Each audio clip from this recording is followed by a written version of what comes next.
पतझड़ का मौसम था और सुबह से खुश्क हवा चल रही थी। शाम के वक्त अस्पताल से इत्तला आई कि एक नौजवान लड़की जो खासी जख्मी है इलाज के लिए वहां लाई गई है। मैंने एक एएसआई को साथ लिया और फौरन अस्पताल पहुंच गया। लड़की को अस्पताल पहुंचाने वाला एक बस ड्राइवर था। उसके साथ 2 आदमी और भी थे जिन्हें वो गवाही के साथ लाया था। वो 30-32 साल का मजबूत आदमी था। सांवला रंग, भारी जिस्म और बड़ी बड़ी मूछें। उसने कंधों पर गेरुए रंग की चादर डाल रखी थी और बड़ी बेचैनी के साथ सिगरेट फूंक रहा था। हमें देखकर उसने सिगरेट जूते के नीचे मसल दिया और सलाम करने के बाद बोला, जनाब, हम आप ही का इंतजार कर रहे थे। हमारा बयान सुन लें और हमें इजाजत दें। अगर हमें देर हो गई तो मालिक नाराज होगा। मेरे इस्तफसार पर उसने अपना नाम हफीज खान बताया और कहा कि वो खुशाब का रहने वाला है। मैंने पूछा, ये लड़की कौन है और हादसा कैसे पेश आया है? लड़की के बारे में मैं कुछ नहीं जानता, उसने जवाब दिया। हम झंग से आ रहे थे। उधर से एक बारात हमारी बस में बैठी थी जो गांव में उतर गई। बस तकरीबन खाली थी। अड्डे से 3-4 फरलांग उधर ये लड़की सड़क के किनारे खड़ी दिखाई दी। उस वक्त मवेशियों का एक रेवड़ सड़क के किनारे चल रहा था, इसलिए मैंने बस की रफ्तार कम कर दी थी। बसा औकात कोई जानवर उधर से गुजरने लगता है जिससे हादसे का खतरा पैदा हो जाता है। फिर ये लड़की मुझे नजर आई।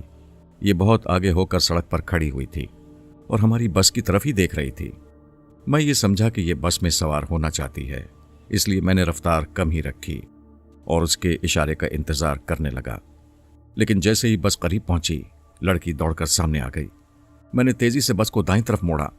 बस कच्चे पर उतर गई और वहां उगे हुए दरख्त से टकराते टकराते बची। लड़की रगड़ खाती हुई एक तरफ जा गिरी और गिरते ही बेहोश हो गई। हमने इसे बस में डाला और यहां अस्पताल ले आए। इसे कोई ज्यादा चोट नहीं आई। अगर बस की रफ्तार तेज होती तो इसका बचना महाल था। तुम्हारा मतलब है कि लड़की ने खुदकुशी की थी? हाँ जी, लगता तो यही है, उसने जवाब दिया। फिर अपने साथियों की तरफ इशारा करते हुए बोला, मैं इन लोगों को गवाही के लिए लाया हूं, आप इनसे भी पूछ सकते हैं। उनमें से एक बारिश बूढ़ा और दूसरा नौजवान था।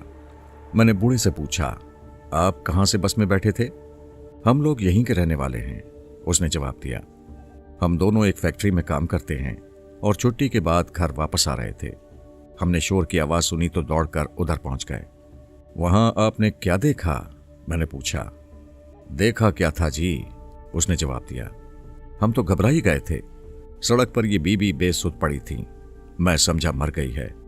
बशीर ने उसकी नब्ज देखी तो कहने लगा कि ये तो जिंदा है। उसका इशारा नौजवान की तरफ था। कुछ और लोग भी वहां इकट्ठे हो गए थे। सब ने शोर मचाया कि लड़की को अस्पताल पहुंचाओ। लोगों ने धक्का लगाकर बस को बाहर निकाला, लड़की को अंदर सीट पर लिटाया और फौरन यहां ले आए। इसका मतलब है कि हादसा तुम लोगों के सामने नहीं हुआ था। हम थोड़े फासले पर थे। मैंने नौजवान से पूछा, तुमने क्या देखा था? मैंने भी यही कुछ देखा था, उसने जवाब दिया। हम अपने ध्यान में जा रहे थे। शोर की आवाज सुनकर मैंने उधर देखा तो ये लड़की गिरती दिखाई दी। मैंने ड्राइवर से पूछा, हादसे के वक्त बस में कुल कितनी सवारियां थीं? 4 या 5 सवारियां थी जनाब। एक मैं था और एक कंडक्टर था। कुल 6-7 आदमी थे। ये सवारियां कहाँ हैं? 2 सवारियां तो उसी इलाके की थीं और 3 आगे जाने वाली थीं। हादसे की वजह से उन्होंने दूसरी बस पकड़ ली। शोर शराबे की वजह से मुझे कुछ पता नहीं चला, वरना मैं उनको जाने न देता। कंडक्टर कहाँ है? बाहर बस में बैठा है। अस्पताल में दाखिल होते वक्त हमें दीवार के साथ एक बस खड़ी दिखाई दी थी। मैंने एएसआई से कहा कि वो बाहर जाकर कंडक्टर को बुला लाए। ड्राइवर ने जो कुछ बताया था उसकी तस्दीक करने वाला कोई नहीं था। जिन 2 गवाहों को वो साथ लाया था उन्होंने हादसा होते नहीं देखा था। जो मुसाफिर ऐनी गवाह हो सकते थे वो बकौल उसके बस से उतर कर चले गए थे। अब पता नहीं कि बस में कोई मुसाफिर था भी या नहीं। ये भी मुमकिन था कि लड़की बस में अकेली रह गई हो और ड्राइवर और कंडक्टर ने उसके साथ दस्तराजी की हो, या वो उसे कहीं से अगवा करके लाए हों और अपना जुर्म छुपाने के लिए उसे बस के नीचे कुचलने की कोशिश की हो, लेकिन अपने इरादे में कामयाब नहीं हो सके और लोगों के जमा हो जाने की वजह से लड़की को अस्पताल पहुंचाने पर मजबूर हो गए। बहरहाल ये सब इम्कानात थे जो मेरे जहन में पैदा हुए। चंद मिनट के बाद एएसआई कंडक्टर के साथ आया। उसका नाम इकबाल मालूम हुआ। वो तीखे नखूश वाला दुबला पतला नौजवान था। उसने मलेशिया की शलवार कमीज पहनी हुई थी और सर पर मैला सा मफलर लिपेटा हुआ था। उसकी दाढ़ी बढ़ी हुई थी। मैंने उससे पूछा कि यह हादसा किस तरह हुआ था। हुजूर, मैं तो पिछली सीट पर बैठा कैश गिन रहा था। अचानक बस को झटका लगा। उसने कंडक्टर वाली मखसूस आवाज में कहा, धक्का लगते ही मैं ये पड़ा हूं और कैश वो पड़ा है। सारे गिट्टे छिल गए। ये देखें। उसने बाजुओं और टांगों पर खराशों के निशानात दिखाए। बस कच्चे में उतर गई। मैं समझा कि कोई ढोर डंगर सामने आ गया है, लेकिन उस्ताद ने शोर मचाया कि एक औरत बस से टकरा गई है। मैंने कैश उधर ही छोड़ा और बाहर भागा। ये औरत सड़क पर बेसुध पड़ी थी। बस में उस वक्त कितने मुसाफिर थे? उस वक्त सिर्फ 5 मुसाफिर थे, उसने जवाब दिया। हम उधर लड़की को संभालने में लग गए और मुसाफिर पीछे से आने वाली एक बस में जा बैठे। उसकी और ड्राइवर के बयान में कोई फर्क नहीं था। जनाब, हमें इजाजत दें, ड्राइवर ने कहा। पहले ही बहुत देर हो गई है, पराचा साहब इंतजार कर रहे होंगे। तुम लोग अभी इधर ही रुको। मैंने उन्हें एएसआई की निगरानी में छोड़ा और जख्मी लड़की की खबर लेने अंदर पहुंच गया। लड़की का मुआयना एक उधेड़ उम्र लेडी डॉक्टर ने किया था। वो खासी खुश इखलाक और बाहिर खातून थी। उसने मेरे इस्तफसार के जवाब में कहा, मलिक साहब, ये सिर्फ एक्सीडेंट केस नहीं है। लड़की के साथ इंतहाई दर्दनाक सलूक किया गया है। इसके जिस्म पर जा बजा तशद्दुद के निशानात मौजूद हैं। इस पर मुजरिमाना हमला भी किया गया है। गोया मेरे जहन में जो शक पैदा हुआ था वो गलत नहीं था। मैंने पूछा, क्या मैं इसका बयान ले सकता हूं? डॉक्टर ने नफी में सर हिलाया और कहने लगी, वो अभी तक बेहोश है और फिलहाल होश में आने का इम्कान भी नहीं। मैंने इसे नींद का इंजेक्शन लगा दिया है। बयान के लिए आप कल सुबह आ जाएं। कुछ पता चला कि ये लड़की कौन है? अभी तक तो कुछ नहीं पता चला। बस वाले एक छोटी सी गठरी भी यहां छोड़ गए हैं। हमने अभी तक उसे खोलकर नहीं देखा। उसने नर्स को बुलाया और उसे जख्मी लड़की की गठरी लाने के लिए कहा। मुमकिन है कि इस गठरी में से कोई शनाख्ती कागज निकल आए। नर्स ने एक छोटी सी गठरी लाकर मेज पर रख दी।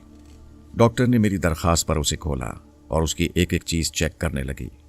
उसमें 2 सूती जोड़े, चांदी के झांझरों का एक जोड़ा, 12 रुपए, चंद जनाना इस्तेमाल की चीजें और एक रंगीन सूती चादर थी। एक आध और भी चीज थी जो मुझे याद नहीं रही। उन चीजों से 2-3 बातों का अंदाजा होता था।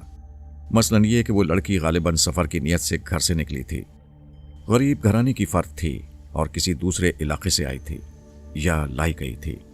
लड़की की हालत अब कैसी है? मैंने पूछा। एक्सीडेंट से उसे खासी चोटें आई हैं, मगर उसकी हालत खतरे से बाहर है। उसे तकरीबन 1 हफ्ता अस्पताल में रहना पड़ेगा।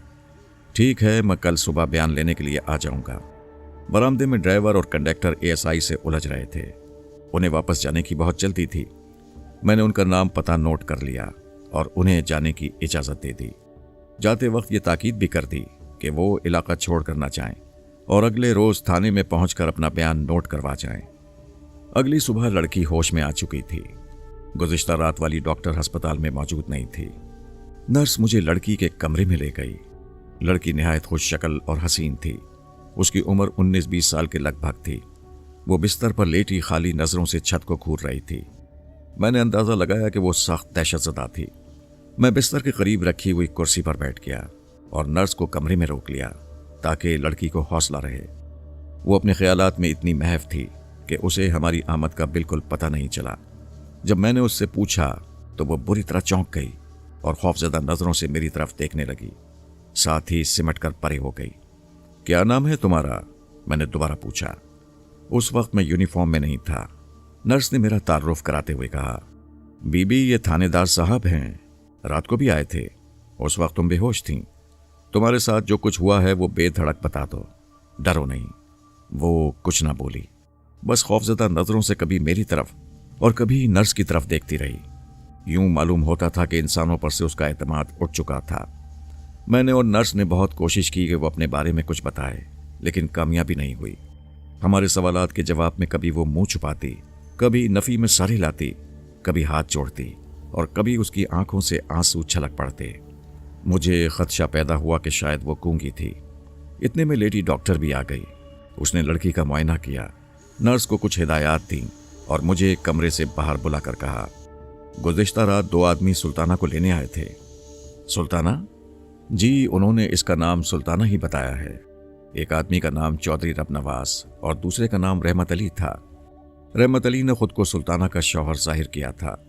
मैंने उनको बताया कि लड़की बेहोश है और कम से कम 7-8 दिन अस्पताल में रहेगी। लेकिन वो इसे उसी वक्त साथ ले जाने पर इसरार कर रहे थे। कहने लगे कि वो उसका किसी प्राइवेट अस्पताल में मुनासिब इलाज करवाएंगे। मैंने उन्हें बड़ी मुश्किल से टाला। मैं एक बेहोश और जख्मी लड़की को कैसे उनके हवाले कर देती। मेरा ख्याल है कि वो दोबारा आएंगे। आपने बहुत अच्छा किया। मैं 2 आदमियों की ड्यूटी लगा देता हूँ। अगर ये लोग दोबारा आएं तो उन्हें मेरे आदमियों के पास भेज दें। ये कुछ अजीब बात मालूम होती थी। अगर वो लड़की के वरुसा थे तो उन्हें थाने आना चाहिए था। वो कैसे वारिस थे जो बेहोश और जख्मी लड़की को साथ ले जाना चाहते थे?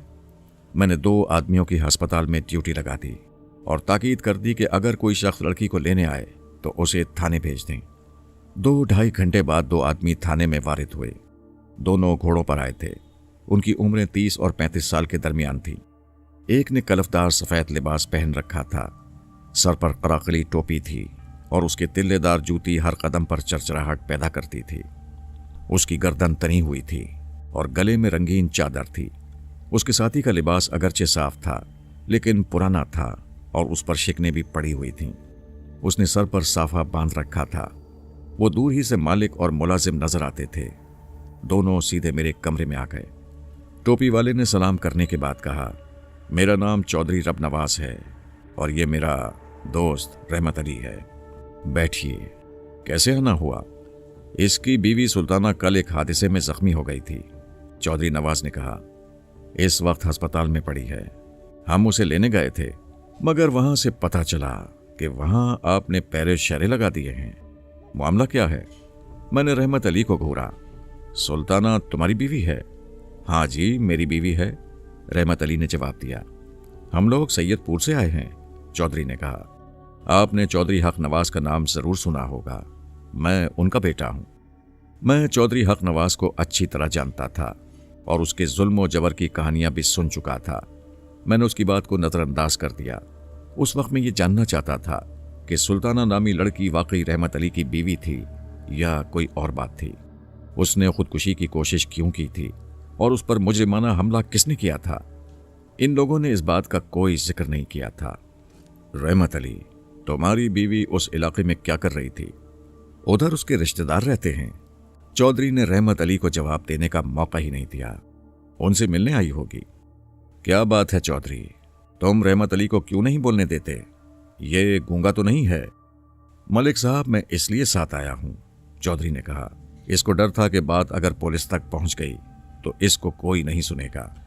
एक्सीडेंट में इस गरीब का या इसकी बीवी का तो कोई कसूर नहीं। उधर आपने लड़की पर पैरे बिठा दिए हैं, इधर इस गरीब से पूछगछ करना चाहते हैं। मैंने सुना है आपने बस ड्राइवर को ऐसे ही छोड़ दिया है। चौधरी, मैं हूं थानेदार जरा दूसरी किस्म का। जो कुछ तुमने कह दिया है फिलहाल इतना ही काफी है। अब तुम बाहर जाकर बैठो ताकि मैं इससे 2-4 बातें कर लूं। छोड़ें मलिक साहब, इस गरीब को निचोड़ने से कोई फायदा हासिल नहीं होगा। मुझसे बात करें, मैं आपकी खिदमत के लिए हाजिर हूं। आप जैसे अफसरों का हम हमेशा ख्याल रखते हैं। मैं इससे अलहदगी में बात करना चाहता हूं, मैंने कदरे सख्ती से कहा। तुम 2 मिनट के लिए बाहर चले जाओ। ये नहीं हो सकता जनाब, उसने उठते हुए कहा। बात होगी तो सामने होगी। उठोए रहमत अली, चलें। मालूम होता है मलिक साहब ने हमें पहचाना नहीं। दोनों कमरे से निकल गए। मैंने उन्हें रोकने की जरूरत महसूस नहीं की। मुझे मालूम था कि वो दोबारा आएंगे। कुछ देर बाद ही हेड क्लर्क मेरे पास आया और नोटों की एक गड्डी मेज पर रखते हुए बोला, जनाब ये पैसे चौधरी रब नवाज ने दिए हैं। बड़ी मिन्नत कर रहा था। कहता है कि लड़की उनकी इज्जत है, इसलिए वो उसके बारे में कोई बात नहीं करना चाहते। मामला कुछ गड़बड़ मालूम होता है। मैंने कहा, तुम ये पैसे अपने पास ही रखो और किसी तरह रहमत अली को अलग करने की कोशिश करो। मैं उससे 2-4 बातें करना चाहता हूं। जनाब हुक्म करें तो चौधरी को थोड़ी देर के लिए अंदर बंद कर दें। किसी गड़बड़ की जरूरत नहीं है। जो काम आराम से हो सकता हो उसे आराम से ही करना चाहिए। हेड क्लर्क वापस चला गया और मैं अपने काम में मसरूफ हो गया। तकरीबन 10 मिनट के बाद वो रहमत अली को लिए हुए मेरे कमरे में दाखिल हुआ और कहने लगा, जनाब ये शरीफ आदमी अपनी बीवी की वजह से बहुत परेशान है। आप इसे बीवी को साथ ले जाने की इजाज़त दे दें। मैं समझ गया। वो चौधरी को फरेब देकर उसे मेरे पास ले आया था।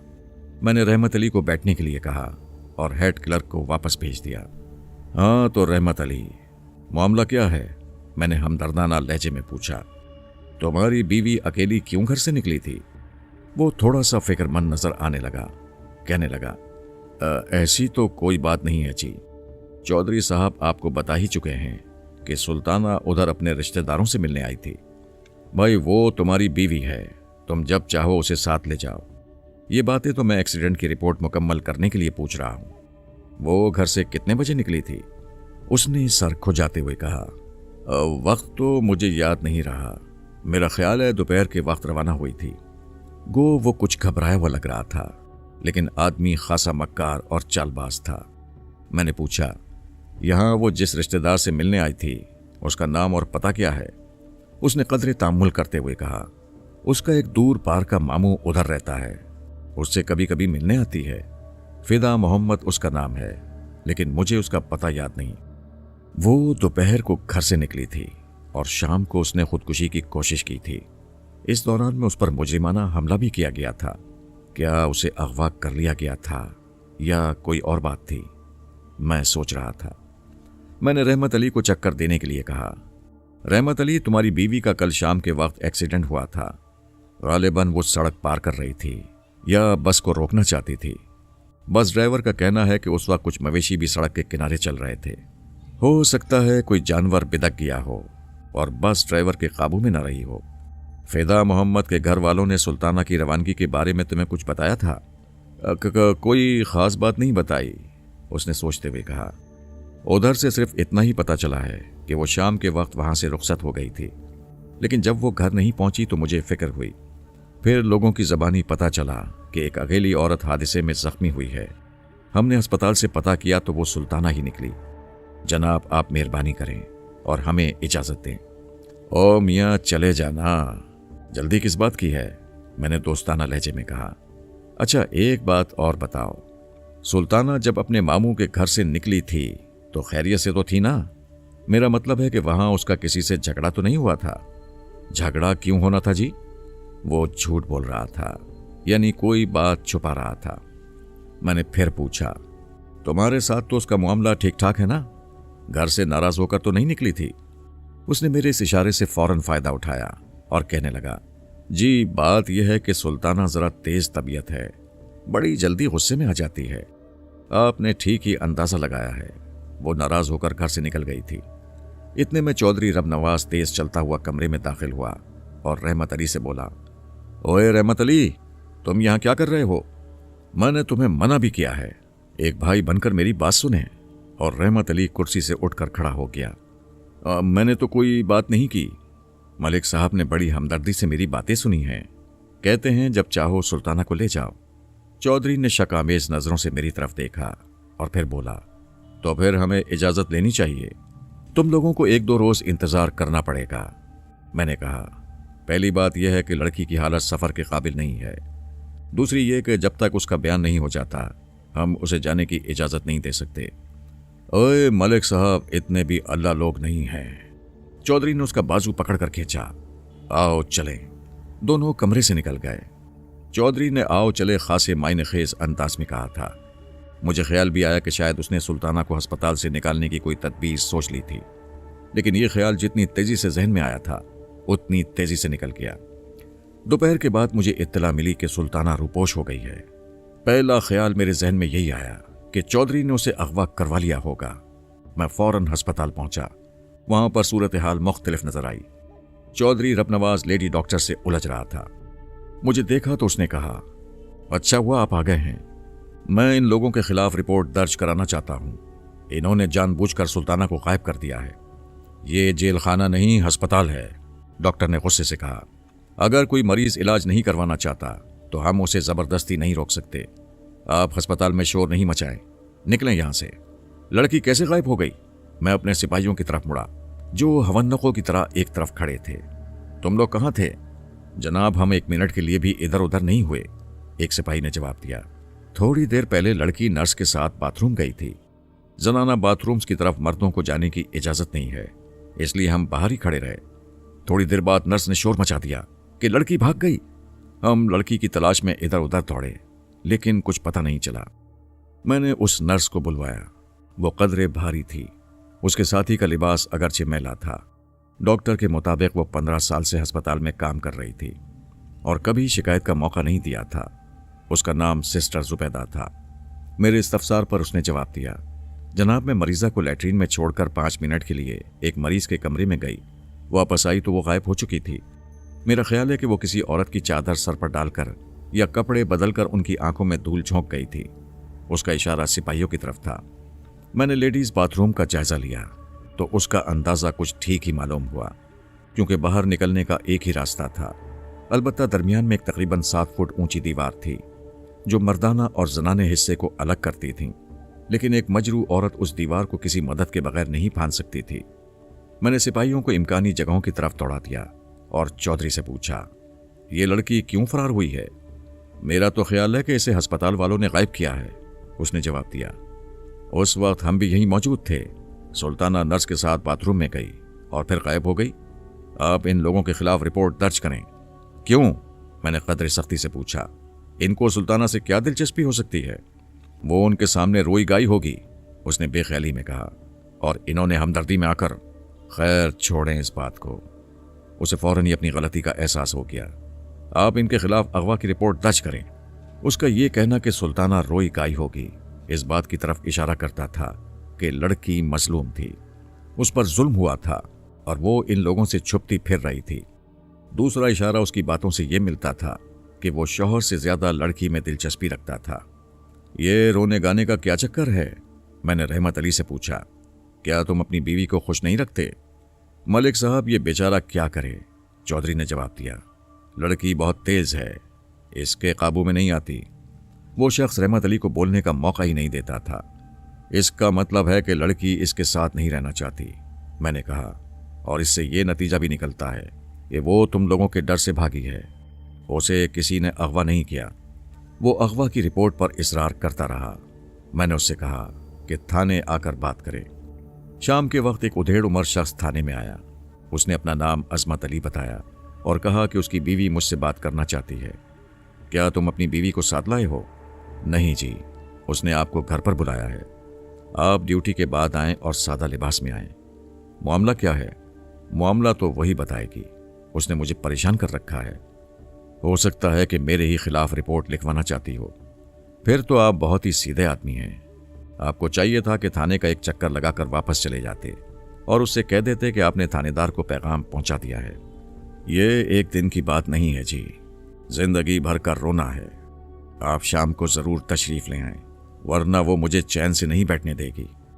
मैंने उसके घर का पता नोट कर लिया और वादा किया कि उससे मिलने आ जाऊंगा।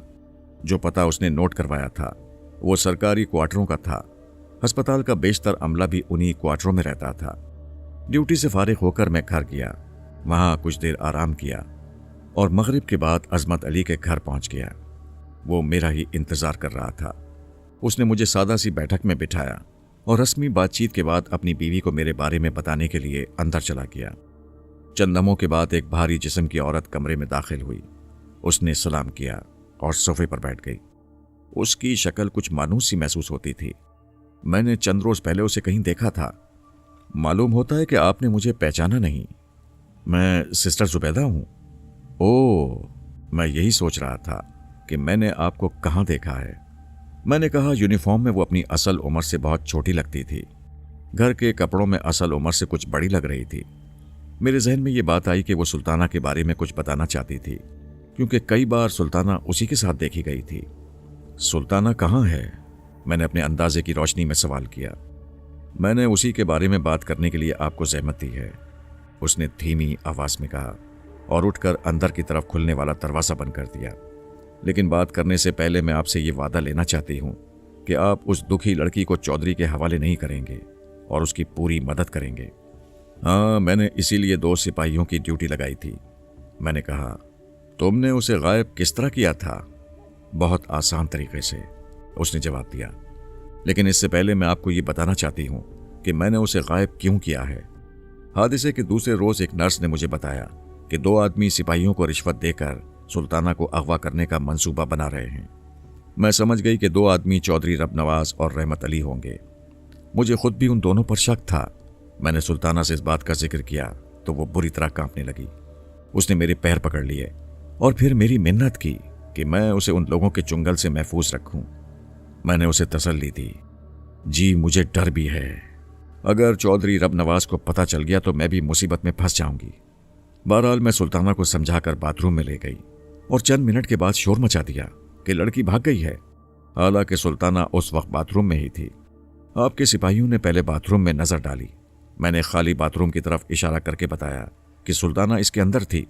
फिर उन्हें बाहर जाकर देखने का मशवरा दिया। वो बाहर की तरफ भागे। उनकी गैर हाजिरी से फायदा उठाते हुए मैंने सुल्ताना को पहले एक स्पेशल वार्ड में छुपाया और फिर अपने घर ले आई। मेरे शौहर को असल हकीकत मालूम नहीं है। उसे मैंने यही बताया है कि सुल्ताना मेरी एक सहेली की बेटी है और एक हादसे में जख्मी हो गई है। मैं उसे अस्पताल में रखने के बजाय घर ले आई हूं। लेकिन सवाल यह है कि तुम उसे कब तक अपने पास रखोगी? मैंने कहा। सुल्ताना खुद क्या कहती है? उसकी कहानी बहुत लंबी है। ये लोग उसे कत्ल करना चाहते हैं। कत्ल करना चाहते हैं? क्यों? क्या वजह है? मलिक साहब, आप इस वक्त सादा लिबास में हैं और शायद ड्यूटी पर भी नहीं हैं। इसलिए मैं आपसे दरख्वास्त करती हूं कि आप थानेदार बनकर नहीं, एक भाई बनकर मेरी बात सुने, सोच समझ कर जवाब दें। सुल्ताना का ख्याल यह है कि यहाँ एक गरीब और बेसहारा को इंसाफ नहीं मिल सकता। पुलिस के मामले में उसे बहुत तल्ख तजुर्बा हुआ है। उसे पुलिस से इंसाफ की कोई तवक्को नहीं है। लेकिन मैं समझती हूँ कि सब लोग एक जैसे नहीं होते। पुलिस में यकीनन खुदा तर्स अफसर भी होंगे। आप मुझे सिर्फ इतना बताएं कि आप एक यतीम और बेसहारा लड़की की खातिर एक जागीरदार से टक्कर ले सकते हैं। मैं पूरी बात सुने बगैर क्या कह सकता हूँ? बिला वजह कोई शख्स किसी से टक्कर नहीं लेता। हम लोग कानून और इख्तियारात के दायरे में रहते हुए साइल की मदद कर सकते हैं। अगर ये लड़की वाकई मजलूम है तो मैं इसकी मदद करने की ज़रूर कोशिश करूँगा, लेकिन मैं तफसील सुने बगैर वादा नहीं कर सकता। वो कुछ मायूस नज़र आने लगी। फिर बोली, फिर तो आपसे बात करने का कोई फ़ायदा ही नहीं। सुल्ताना ठीक ही कहती थी। आप मुझे पूरा वाक़या तो सुनाएं, मैंने कहा, और मुझ पर भरोसा रखें। मैंने जालिमों का कभी साथ नहीं दिया। मेरे इसरार पर वो पूरी बात सुनाने पर राजी हो गई। बात शुरू करने से पहले उसने सुल्ताना को भी कमरे में बुला लिया ताकि अगर जुबैदा कोई बात भूल जाए तो वो बता दे। सुल्ताना के चेहरे पर दहशत तारी थी। वो जुबैदा बेगम के करीब सुकड़ कर बैठ गई और खाली नजरों से फर्श को घूरने लगी। उसकी आंखों से वीरानी झांक रही थी। यूं मालूम होता था कि वो दुनिया से बिल्कुल मायूस हो चुकी है। हालात ने उसकी खुशियां और मुस्कुराहटें छीन ली थीं। जुबैदा बेगम ने उसकी मौजूदगी में जो वाक़यात मुझे बताए वो मैं अपने अल्फाज में आपके सामने पेश करता हूँ। सुल्ताना सैयदपुर की रहने वाली थी और गरीब घराने से ताल्लुक़ रखती थी, ताहम अपनी खूबसूरती की वजह से पूरे गांव में मशहूर थी। उसकी खूबसूरती का चर्चा रब नवाज ने भी सुना। उसने मौका पाकर सुल्ताना को देखा तो पहली ही नज़र में उस पर फरीफ्ता हो गया। एक रोज़ उनके घर पहुंच गया। सुल्ताना के बाप करीम बख्श ने अपनी हैसियत के मुताबिक उसकी खातिर तवाज़ो की और उसकी आमद का मकसद पूछा। चाचा, मैं एक अर्ज लेकर तुम्हारे पास आया हूँ। चौधरी रब नवाज ने कहा, उम्मीद है कि तुम मुझे मायूस नहीं करोगे। बूढ़ा करीम बख्श ये बात सुनकर फिक्रमंद हुआ। वो समझ गया कि जागीरदार का खुदसर बेटा उसके पास क्या अर्ज लेकर आया था। उसकी अकलौती बेटी सुल्ताना हसीन और पढ़ी लिखी थी। रब नवाज यकीनन उसके पास इसी सिलसिले में आया था। चौधरी साहब, मैं एक मामूली सा आदमी हूँ, उसने आजिज़ी से कहा। मैं तो अपनी उम्मीदें पूरी नहीं कर सकता, भला किसी और की उम्मीदें कैसे पूरी कर सकता हूँ? करीम बख्श, तुम मेरी उम्मीदें पूरी कर सकते हो। मैं तुम्हारी बेटी सुल्ताना का रिश्ता मांगने आया हूँ। करीम बख्श को मालूम था कि रब नवाज की शादी 3 साल कबल हो चुकी थी और उसका एक बच्चा भी था। चौधरी साहब, आप यकीनन अपने किसी दोस्त या अजीज़ के लिए रिश्ता मांगने आए हैं, करीम बख्श ने कहा, क्योंकि आप तो माशाअल्लाह शादीशुदा हैं और आपकी शादी को अभी ज़्यादा अरसा भी नहीं हुआ। करीम बख्श, मुझे अपने लिए रिश्ता चाहिए, रब नवाज ने साफ लफ्ज़ों में कहा। मुझे यकीन है कि तुम इनकार नहीं करोगे।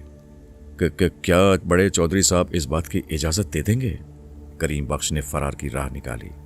फिलहाल ये काम बड़े चौधरी साहब के इल्म के बगैर होगा, रब नवाज ने धीमी आवाज़ में कहा।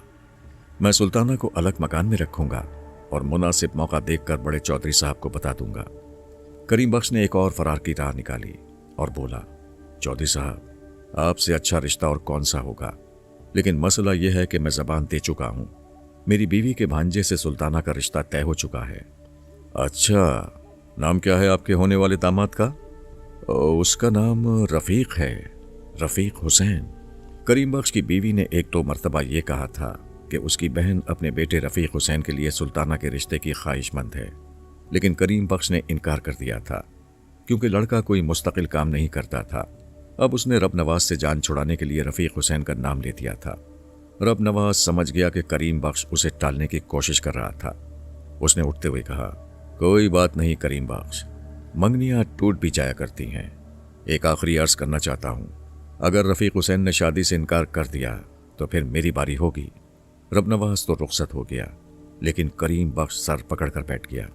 اسے معلوم تھا کہ رب نواز آسانی سے ٹلنے والا نہیں تھا۔ اس کی بیوی سکینہ اندر کھڑی ہوئی ساری گفتگو سن رہی تھی۔ رب نواز کے جانے کے بعد وہ کمرے میں آ گئی اور اپنے شوہر کو مشورہ دیا کہ لڑکی کی فوراً شادی کر دینی چاہیے۔ کس کے ساتھ؟ کریم بخش نے برہمی سے پوچھا۔ تمہارے آوارہ بھانجے کے ساتھ؟ اس کی طبیعت بہت چڑچڑی ہو رہی تھی۔ ہاں، اب میرے اوپر نکالو سارا غصہ، سکینہ نے کہا۔ اگر میرا بھانجا تمہیں اتنا ہی برا لگتا ہے تو اس کا نام لینے کی ضرورت کیا تھی؟ اس شیطان سے جان نہ چھڑواتا تو اور کیا کرتا؟ وہ شیطان تمہارا جیسا بدھو نہیں ہے، سکینہ نے کہا۔ مجھے یقین ہے کہ وہ ضرور رفیق سے ملے گا۔ کریم بخش چونک کر بولا، ہاں یہ تو تم ٹھیک کہتی ہو۔ اگر رفیق نے کہہ دیا کہ اس کی کوئی منگنی ونگنی نہیں ہوئی تو بات بگڑ جائے گی۔ میں رفیق سے مل کر آتا ہوں، لیکن اس سے بات کیا کرو گے؟ کریم بخش نے جلدی سے جوتے پہنے، ٹوپی سر پر رکھی اور سکینہ کی بات کا جواب دیے بغیر گھر سے نکل گیا۔ رفیق حسین مٹھائی والے کی دکان کے سامنے رکھی ہوئی بینچ پر بیٹھا ایک دوست کے ساتھ گپے ہانک رہا تھا۔ اس کی عمر 24-25 سال کے لگ بھگ تھی، قد 6 فٹ سے اوپر تھا اور حلیہ ایسا ہی تھا جیسے آوارہ گردوں کا ہونا چاہیے۔ اس نے اپنے خالو کو افراتفری کے عالم میں آتے دیکھا تو اپنے دوست سے بولا، لے پیارے، آج کوئی لمبا ہی چکر معلوم ہوتا ہے، خالو جان ہتے سے اکڑے ہوئے لگ رہے ہیں۔ کریم بخش نے قریب پہنچ کر رفیق کا بازو پکڑا اور اسے ایک طرف لے گیا، پھر کہنے لگا، رفیق پتر، ایک مسئلہ ہو گیا ہے، تمہاری مدد کی ضرورت ہے۔ رفیق تو خود بھی خالو کو خوش کرنے کی فکر میں رہتا تھا، کیونکہ وہ سلطانہ کو پسند کرتا تھا اور اس سے شادی کرنا چاہتا تھا۔ حکم کریں خالو جان، اس نے فرما برداری سے کہا۔ آج اس نالائق سے آپ کو کیا کام پڑ گیا؟ رفیق پتر، بات یہ ہے کہ تھوڑی دیر پہلے چودھری رب نواز ہمارے گھر آیا تھا۔ وہ کمینہ سلطانہ کا رشتہ مانگ رہا تھا۔ میں نے اس سے کہہ دیا کہ سلطانہ کی بات تمہارے ساتھ ہو چکی ہے۔ رفیق کی آنکھیں چمک اٹھیں۔ سچ؟ کیا کہا آپ نے؟ میں نے اسے ٹالنے کے لیے کہہ دیا کہ سلطانہ کی تمہاری ساتھ منگنی ہو چکی ہے، ہو سکتا ہے کہ وہ تمہارے پاس پوچھنے کے لیے آئے، تو مجھ سے کہہ دینا کہ ہاں میری منگنی ہو چکی ہے۔ رفیق نے بات پر غور کیا اور مکاری سے بولا، یہ تو گھر میں بیٹھ کر کرنے والی بات ہے۔ کریم بخش نے اس کی بات سے اتفاق کیا اور دونوں گھر پہنچ گئے۔ رفیق کے کہنے پر سکینہ کو بھی گفتگو میں شامل کر لیا گیا۔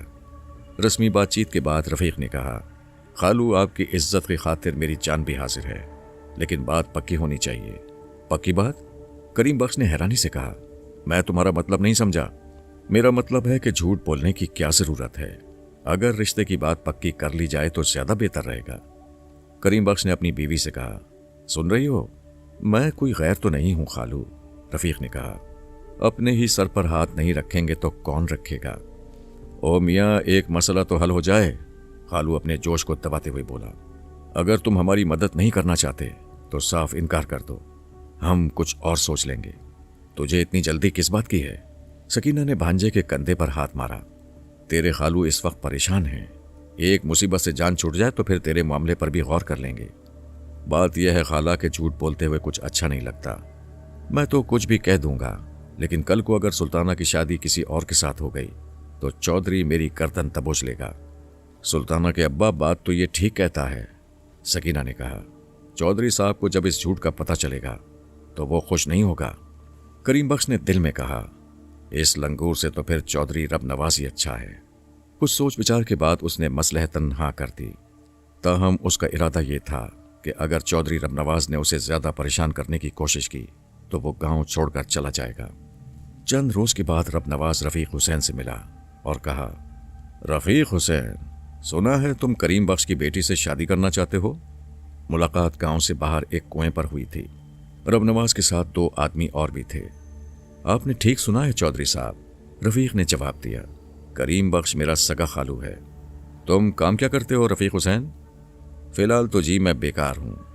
رب نواز نے جیب سے چند نوٹ نکال کر رفیق کی طرف بڑھائے اور بولا، یہ لو، یہ کچھ پیسے رکھ لو، مجھے بیکار نوجوانوں پر بڑا ترس آتا ہے۔ یہ پیسے رکھ لو اور فی الحال شادی وادی کی بات بھول جاؤ۔ اپنے خالو سے کہہ دینا کہ تم اس کی بیٹی سے شادی نہیں کر سکتے۔ رفیق نے پیسوں کی طرف ہاتھ نہیں بڑھایا اور کہنے لگا، کیوں جناب؟ شادی کی بات کیوں بھول جاؤں؟ رب نواز کے ایک ساتھی نے مونچھوں پر تاؤ دیتے ہوئے کہا، دیکھو اے کاکا، زیادہ سیانہ بننے کی کوشش نہیں کر۔ چودھری صاحب کو کڑی پسند آ گئی ہے، اس کی شادی ان کے ساتھ ہوگی، تجھے کوئی اور رشتہ مل جائے گا۔ نہیں جناب، یہ نہیں ہو سکتا، رفیق نے جرأت سے کہا، میں بغیر کسی وجہ کے شادی سے انکار نہیں کر سکتا۔ رب نواز چند لمحوں تک سخت نظروں سے رفیق کو گھورتا رہا، پھر اس نے پیسے جیب میں رکھ لیے اور اپنے ساتھیوں کی طرف مڑتے ہوئے بولا، جوان یہ تو بڑا سونا ہے، پر کیا کریں، اسے خود ہی اپنی زندگی کی پرواہ نہیں ہے۔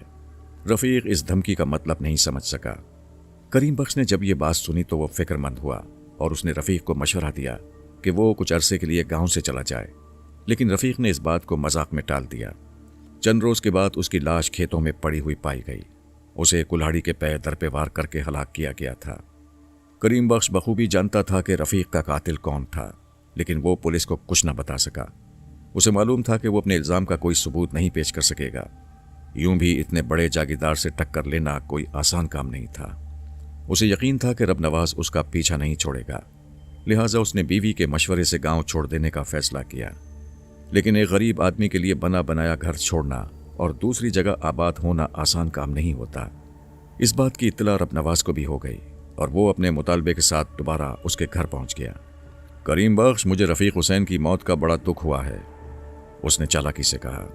بہت خوبصورت جوان تھا، لیکن قدرت کے کاموں میں کون دخل دے سکتا ہے؟ زندگی اور موت اللہ کے ہاتھ میں ہوتی ہے۔ وہ کیا کہتے ہیں، موت کا ایک دن معین ہے۔ ہاں، سنا تو یہی ہے، کریم بخش نے ہولے سے کہا، لیکن یہ بھی سنا ہے کہ قاتل کی معافی نہیں ہوتی۔ معافی ان کی نہیں ہوتی جو پکڑے جاتے ہیں۔ میں آسمانی عدالت کی بات کر رہا ہوں۔ کریم بخش، یہ سب پرانی باتیں ہیں، ان کو چھوڑو، میں تاریخ لینے آیا ہوں۔ تاریخ؟ کریم بخش گھبرا گیا۔ کس چیز کی تاریخ؟ شادی کی تاریخ۔ اور کس چیز کی تاریخ؟ چودھری صاحب، میں نے اپنی برادری سے مشورہ بھی نہیں کیا۔ دوسری بات یہ کہ ہمارے ہاں کبھی کسی نے خفیہ شادی نہیں کی، اس سے لڑکی کی ذات پر حرف آئے گا۔ چاچا، ایک بات تو بتا، رب نواز نے کہا، کیا تیرا خاندان ہم سے زیادہ عزت والا ہے؟ چودھری صاحب، یہ بات میں کیسے کہہ سکتا ہوں؟ جب خفیہ شادی سے میری ذات پر حرف نہیں آ سکتا تو تیری بیٹی کی ذات پر کیسے آئے گا؟ یہ گاؤں ہماری جاگیر ہے، یہاں کوئی شخص ہمارے خلاف منہ کھولنے کی جرت نہیں کر سکتا۔ خیر چھوڑو اس بات کو، تمہیں برادری سے مشورہ کرنے کے لیے کتنی مہلت چاہیے؟ جی 2-4 ہفتے تو لگ ہی جائیں گے، لیکن ٹھہرو، میں تمہیں برادری سے مشورہ کرنے کی اجازت نہیں دے سکتا۔ اس طرح تو ساری بات ہی کھل جائے گی۔ زیادہ سے زیادہ 2-4 قریبی رشتہ داروں سے مشورہ کر لو اور انہیں تاکید کر دو کہ بات باہر نہ جائے۔ سلطانہ اندر بیٹھی یہ ساری گفتگو سن رہی تھی۔ اسے اس بات کا بڑا رنج تھا کہ اس کے ماں باپ کو اس کی وجہ سے تکلیف اٹھانا پڑ رہی تھی۔ اس نے فیصلہ کیا کہ وہ رب نواز سے خود بات کر لے گی۔ چند روز کے بعد رب نواز ایسے وقت ان کے گھر آیا جب کریم بخش کام پر گیا ہوا تھا۔ سلطانہ رب نواز کے سامنے نہیں جاتی تھی۔ اس روز اس نے ماں سے اجازت لی اور چادر اوڑھ کر بیٹھک میں چلی گئی۔ رب نواز نے اسے دیکھا تو خوش ہو کر بولا، جی بسم اللہ، آج تو چودھویں کا چاند چڑھ گیا ہے۔ سلطانہ کو چودھریوں کی حیثیت اور ان کے غصے کا علم نہیں تھا۔ اس نے سختی سے پوچھا، چودھری صاحب، آپ ہمارے گھر کیوں آتے ہیں؟ لو بھائی، تمہیں ابھی تک یہی نہیں پتا؟ رب نواز نے مونچھوں پر ہاتھ پھیرتے ہوئے کہا، حد ہو گئی، کریم بخش نے تمہیں بتایا نہیں؟ آپ کو تو بڑوں کی عزت کرنا بھی نہیں آتی۔ سلطانہ نے کہا، اولاد کے سامنے ان کے والدین کا ذکر احترام سے کرنا چاہیے۔ دراصل ہمیں اس طرح بولنے کی عادت ہو گئی ہے۔ رب نواز نے کہا، شادی کے بعد تم سے آداب سیکھنا پڑیں گے۔ چودھری صاحب، شادی خوشی سے کی جاتی ہے، اس میں دونوں خاندانوں کی رضامندی کے علاوہ لڑکے اور لڑکی کی مرضی بھی شامل ہونی چاہیے۔ یہ سب پرانی باتیں ہیں، آج کل خاندانوں کو کوئی نہیں پوچھتا۔ البتہ لڑکے اور لڑکی کی مرضی والی بات تھوڑی بہت ٹھیک ہے۔ میں تو سر سے پیر تک راضی ہوں۔ نکاح کے وقت تمہاری ہاں ہو جائے گی۔ اللہ اللہ خیر صلاح۔ میں معمولی آدمی نہیں ہوں، میرے پاس دولت ہے، عزت ہے، दुनिया का हर ऐश है। मैं तुम्हें सोने में पीला कर दूंगा, अलग मकान में रखूंगा, हर खुशी तुम्हारे कदमों में डाल दूंगा। जो शख्स मेरे बाप को तू करके मुखातिब करता है वो मुझे क्या खुशी दे सकता है, सुल्ताना ने कहा। रब नवाज को दुनियावी जाहो जलाल का बड़ा घमंड था। वो किसी गरीब आदमी की दिखावे के तौर पर भी इज्जत नहीं कर सकता था। उसने कदरे बरहमी से कहा, बताया तो है कि ये हमारी खानदानी आदतें हैं, क्या आप अपने बाप को भी इसी तरह मुखातिब करते हैं? रब नवाज का चेहरा सुर्ख हो गया। बोला, मेरे वालिद को लोग बड़े चौधरी साहब कहकर मुखातिब करते हैं। उनको अल्लाह ने बड़ा मर्तबा दिया है, उनका और कम्मी कमीनों का क्या जोड़। यही बात तो मैं आपको बताने की कोशिश कर रही हूं। आप बड़े लोग हैं, हम कमीन लोग हैं, हमारा और आपका जोड़ नहीं हो सकता। ये अलग मामला है, रब नवाज ने अपने जोश को दबाते हुए कहा। असल बात यह है कि हर अच्छी चीज पर पहला हक हमारा होता है। खेती बाड़ी मजारे करता है, फसल हम खाते हैं, जूता मोची सीता है, पहनते हम हैं, कपड़ा जोलाहा तैयार करता है, सजता हमारे जिस्म पर है, हवेलियां राज मजदूर बनाते हैं, रहते हम हैं। यही दुनिया का कानून है, ये जालिमों का कानून है, सुल्ताना ने कहा। आप मुझे ये समझाना चाहते हैं कि गरीब के घर में कोई खूबसूरत लड़की पैदा हो जाए तो उस पर पहला हक जाबिर जागीरदार का होता है। जिस तरह हवेली तैयार हो जाने के बाद राज मजदूरों को निकाल बाहर किया जाता है, उसी तरह खूबसूरत लड़की के माँ बाप को धक्का देकर एक तरफ कर दिया जाता है। तुम बातें बहुत करती हो, फिक्र ना करो, शादी के बाद सब कुछ ठीक हो जाएगा। चौधरी साहब, मैं आपको यही बताने आई हूं कि मैं आपसे शादी नहीं कर सकती। आप हमारे घर के चक्कर लगाना बंद कर दें, इससे आपको कुछ हासिल नहीं होगा। रब नवाज एकदम गुस्से से खड़ा हो गया और सुल्ताना का बाजू पकड़ते हुए बोला, ए मक लड़की, हम जिस चीज पर हाथ रख देते हैं वो हमारी हो जाती है। मैं अगर चाहूं तो तुम्हें अभी और इसी वक्त अपने साथ ले जा सकता हूं, लेकिन मैं नहीं चाहता कि इस ताल्लुक की इब्तिदा बुरे तरीके से हो। उसने सुल्ताना का बाजू छोड़ा और तेज चलता हुआ घर से निकल गया। शाम के वक्त जब करीम बख्श को यह बात मालूम हुई तो वो परेशान हो गया। उसने सुल्ताना और उसकी माँ को रातों रात एक करीबी गांव भेज दिया। उसका प्रोग्राम यह था कि मकान और सामान का बंदोबस्त करने के बाद वो भी गांव से चला जाएगा, लेकिन वो अपने मंसूबे पर अमल ना कर सका। चंद रोज के बाद उसके मकान के अंदर उसकी लाश पड़ी हुई पाई गई। बज़ाहिर वो डकैती की वारदात मालूम होती थी, लेकिन सकीना बीबी और उसकी बेटी सुल्ताना को यकीन था कि करीम बख्श को रब नवाज के गुंडों ने कत्ल किया था। जिस शख्स के घर में वो ठहरी हुई थीं, वो करीम बख्श का पुराना दोस्त था। उसने उन्हें मशवरा दिया कि वो फौरन किसी दूसरी जगह चली जाएं, क्योंकि उसके ख्याल में बदमाशों ने करीम बख्श को हलाक करने से कबल उससे ये ज़रूर मालूम कर लिया होगा कि उसने अपने बीवी बच्चों को कहाँ छुपा कर रखा है। इसके अलावा वो खुद भी खौफजदा था। उसे डर था कि करीम बख्श की बीवी और बेटी को पनाह देने के जुर्म में खुद उसकी जान खतरे में पड़ जाएगी। सकीना बीबी अपनी बेटी के हमरा घर से निकली तो उसकी कोई मंजिल नहीं थी। दोनों के पास कपड़ों की एक गठरी और चंद रुपए थे। उन्होंने बस पकड़ी और सरगोता के करीब वाक़े एक छोटे से कस्बे में पहुंच गईं। वहां सकीना का एक चचाजाद भाई रहता था, जिससे मिले हुए उसे बरसों हो गए थे। उसका नाम खैरतीन था और वो परचून की दुकान करता था। सकीना को यह भी मालूम नहीं था कि वो जिंदा था या मर चुका था। दोनों जब बस से उतरी तो शाम हो चुकी थी और अड्डे पर इक्का दुक्का लोग नजर आ रहे थे। सकीना बीबी ने एक तांगे वाले से कहा कि उसे खैरदीन के घर जाना है। कौन सा खैरदीन बीबी? तांगे वाले ने पूछा। यहां तो कितने ही खैरदीन होंगे। उसने बारी बारी दोनों को घूरा। शक्लो सूरत से वो लोफर सा लगता था। कहां से आई हो? सकीना बीबी को उसकी आंखों में बदनियती नजर आई। उसने इधर उधर देखा मगर कोई और खाली तांगा नजर नहीं आया। खैरदीन मेरा भाई है, उसने नौजवान तांगे वाले को बताया। किसी जमाने में उसकी परचून की दुकान हुआ करती थी। लो भाई, तुम तो फिर अपनी फुप्पी हुई, कोचवान ने कहा। आ जाओ, बैठ जाओ। बाबा खैरदीन मेरा ताया है। सकीना बीबी तांगे में बैठने लगी तो सुल्ताना ने कहा, माँ ठहर जा, मुझे ये आदमी ठीक नहीं लगता। बैठो बहन मेरी, कोचवान ने कहा और सकीना के हाथ से गठरी लेकर अगली सीट पर रख दी। यहां अब दूसरा तांगा नहीं मिलेगा। दोनों ना चाहते हुए भी तांगे में बैठ गईं। तांगा मुख्तलिफ गलियों से होता हुआ परचून की एक छोटी सी दुकान के सामने पहुंचकर रुक गया। दुकान में एक सफेद रेश बूढ़ा बैठा था। उसने आंखों पर गोल शीशों वाला पुराना सा चश्मा लगा रखा था। ताया खैरदीन, कोचवान ने आवाज लगाई, ये देख तेरे रिश्तेदार लेकर आया हूं। इस खुशी में पतीसे का एक पुड़ा ले आ। ये तेरी बहन है। खैरदीन सब कुछ छोड़ छाड़ के चश्मा दुरुस्त करता हुआ बाहर आ गया और बारी बारी दोनों औरतों को घूरने लगा। सकीना ने उसे पहचान लिया और बोली, भाई खैरदीन, मैं सकीना हूं, ये मेरी बेटी सुल्ताना है। सकीना? बूढ़े खैरदीन ने हैरानी से कहा। हाँ हाँ, अच्छा, मैंने तुम्हें पहचाना ही नहीं। तुमसे मिले हुए तो मुद्दत ही हो चुकी है। ये बुढ़ा आज तुम्हें कैसे याद आ गया? इंसान पर जब वक्त पड़ता है तो उसे अपने ही याद आते हैं। खैरदीन ने उसकी आवाज़ में छुपे हुए दर्द को महसूस किया और उन्हें अपने घर ले गया, जो दुकान के साथ ही था। सकीना ने खाली कमरों में नज़र दौड़ाते हुए पूछा, बच्चे कहाँ हैं? भरजाई कहाँ है? तेरी भरजाई 4 साल हुए फौत हो चुकी है। खैरदीन ने गहरा सांस लेते हुए जवाब दिया। बच्चे इधर उधर बिखर गए हैं, कोई उस शहर में, कोई इस शहर में, कोई कहाँ और कोई कहाँ। मैं इधर कल्ला ही होता हूँ। बच्चे तो आते जाते होंगे? कोई नहीं आता।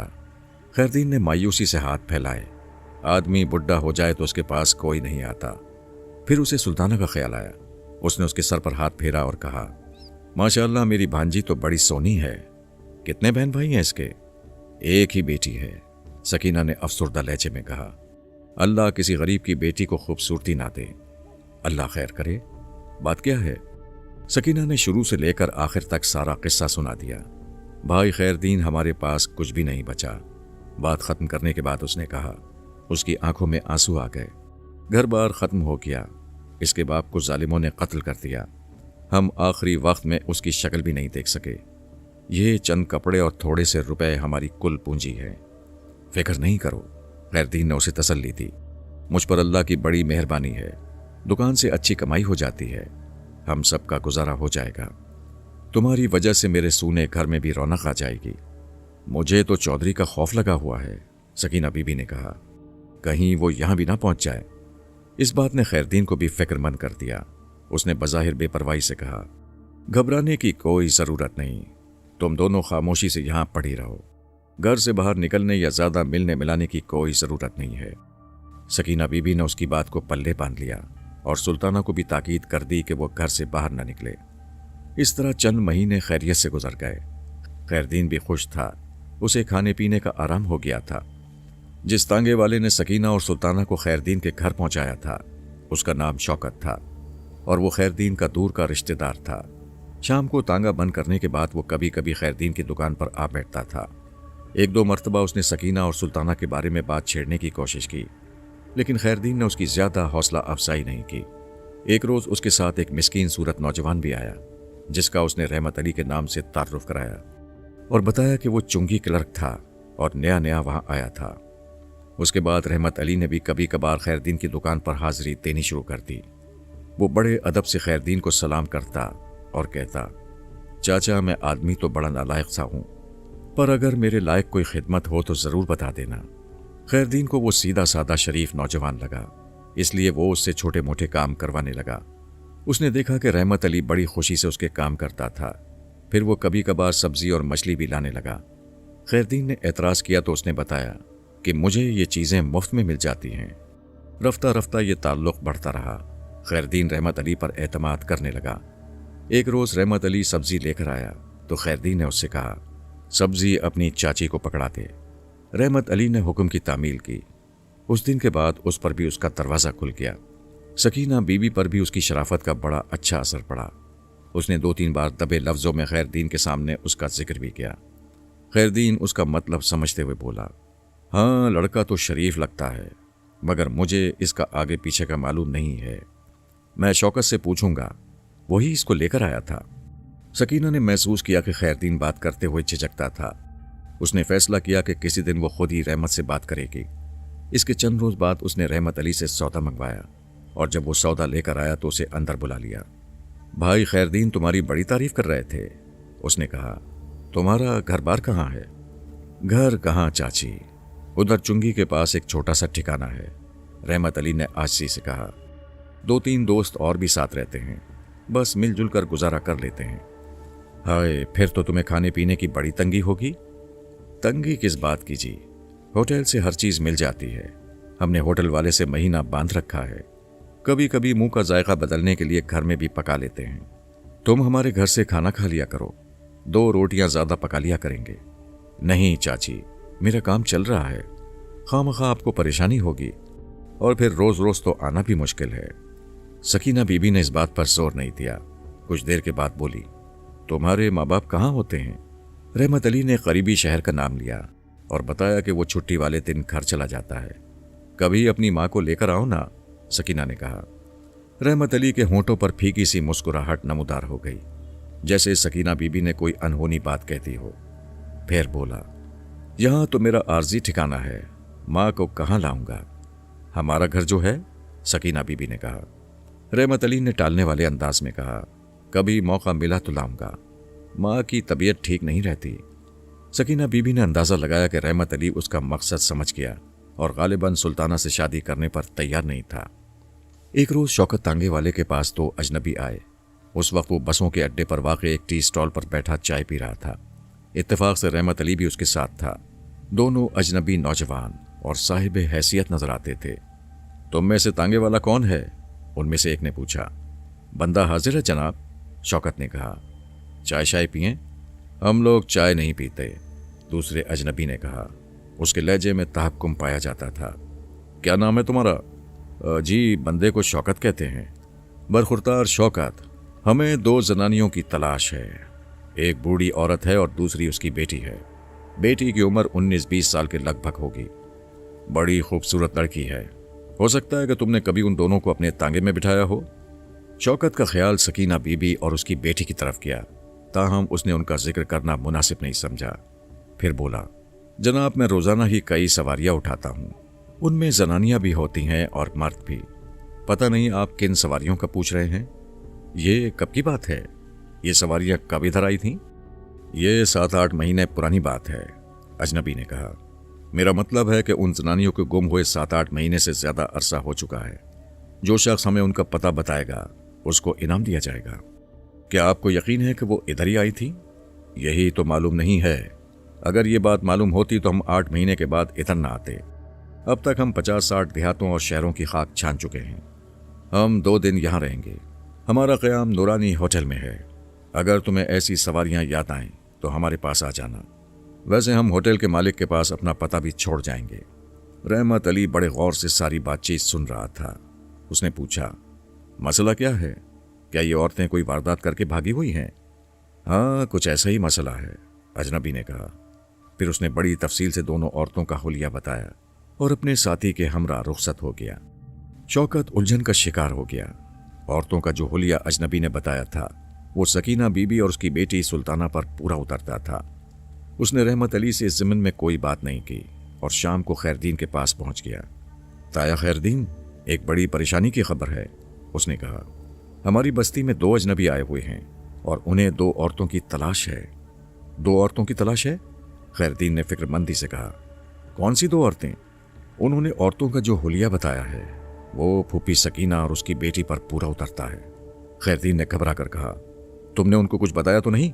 मैं इतना पागल भी नहीं हूं, शौकत ने कहा। वैसे ये मामला क्या है? वो लोग कह रहे थे कि ये औरतें वारदात करके भागी हुई हैं। खैरदीन ने शौकत को सारी बात बताई और उसे ताकीद कर दी कि वो सकीना और उसकी बेटी के बारे में किसी को न बताए। रात के खाने के बाद खैरदीन ने अलहदगी में सकीना को बताया कि चौधरी रबनवाज के आदमी उन्हें तलाश करते फिर रहे हैं। ये सुनते ही सकीना का चेहरा खौफ के बाइस पीला पड़ गया। इतना अरसा गुजरने के बाद वो ये सोचकर मुतमईन हो गई थी कि रबनवाज ने उनका ख्याल दिल से निकाल दिया होगा। भाई खैरदीन, मेरा ख्याल है कि हमें सुल्ताना की शादी फौरन कर देनी चाहिए। कम से कम उसे एक सहारा तो मिल जाएगा। हाँ, ये तो तुम ठीक कहती हो। मैंने रहमत अली से इशारे में बात की थी, लेकिन शायद वो मेरी बात समझा नहीं। किसी वक्त तुम बात करके देखो, लड़का शरीफ मालूम होता है। खैरदीन ने कहा कि वो मौका देखकर बात करेगा, लेकिन उसे मौका तलाश करने की जरूरत पेश नहीं आई। चंद रोज के बाद रहमत अली ने खुद ही शादी का जिक्र छेड़ दिया था। खैरदीन तो तैयार ही बैठा था। उसने रहमत अली से कहा कि वो किसी रोज अपने बड़ों को ले आए ताकि बात पक्की की जा सके। रहमत अली ने तामुल करते हुए कहा, चाचा, बड़ों को बीच में डालने से बात नहीं बनेगी। बड़े खाला की लड़की से मेरी शादी करना चाहते हैं, लेकिन मुझे वो लड़की पसंद नहीं है। खैरदीन उसे सकीना के पास ले गया और उसे रहमत की मजबूरी से आगाह किया। रहमत अली ने कहा, चाची, मुझे ना तो जहेज का लालच है और ना किसी और चीज का। मैं चाहता हूं कि शादी खामोशी से हो जाए। आप यहीं पर 4 आदमी बुलवा लें और निकाह पढ़वा दें। फिलहाल मैं अपने घर वालों को इस शादी के बारे में नहीं बताना चाहता, बाद में उन्हें राजी कर लूंगा। सकीना खुद भी यही चाहती थी। उसके पास देने के लिए कुछ भी नहीं था।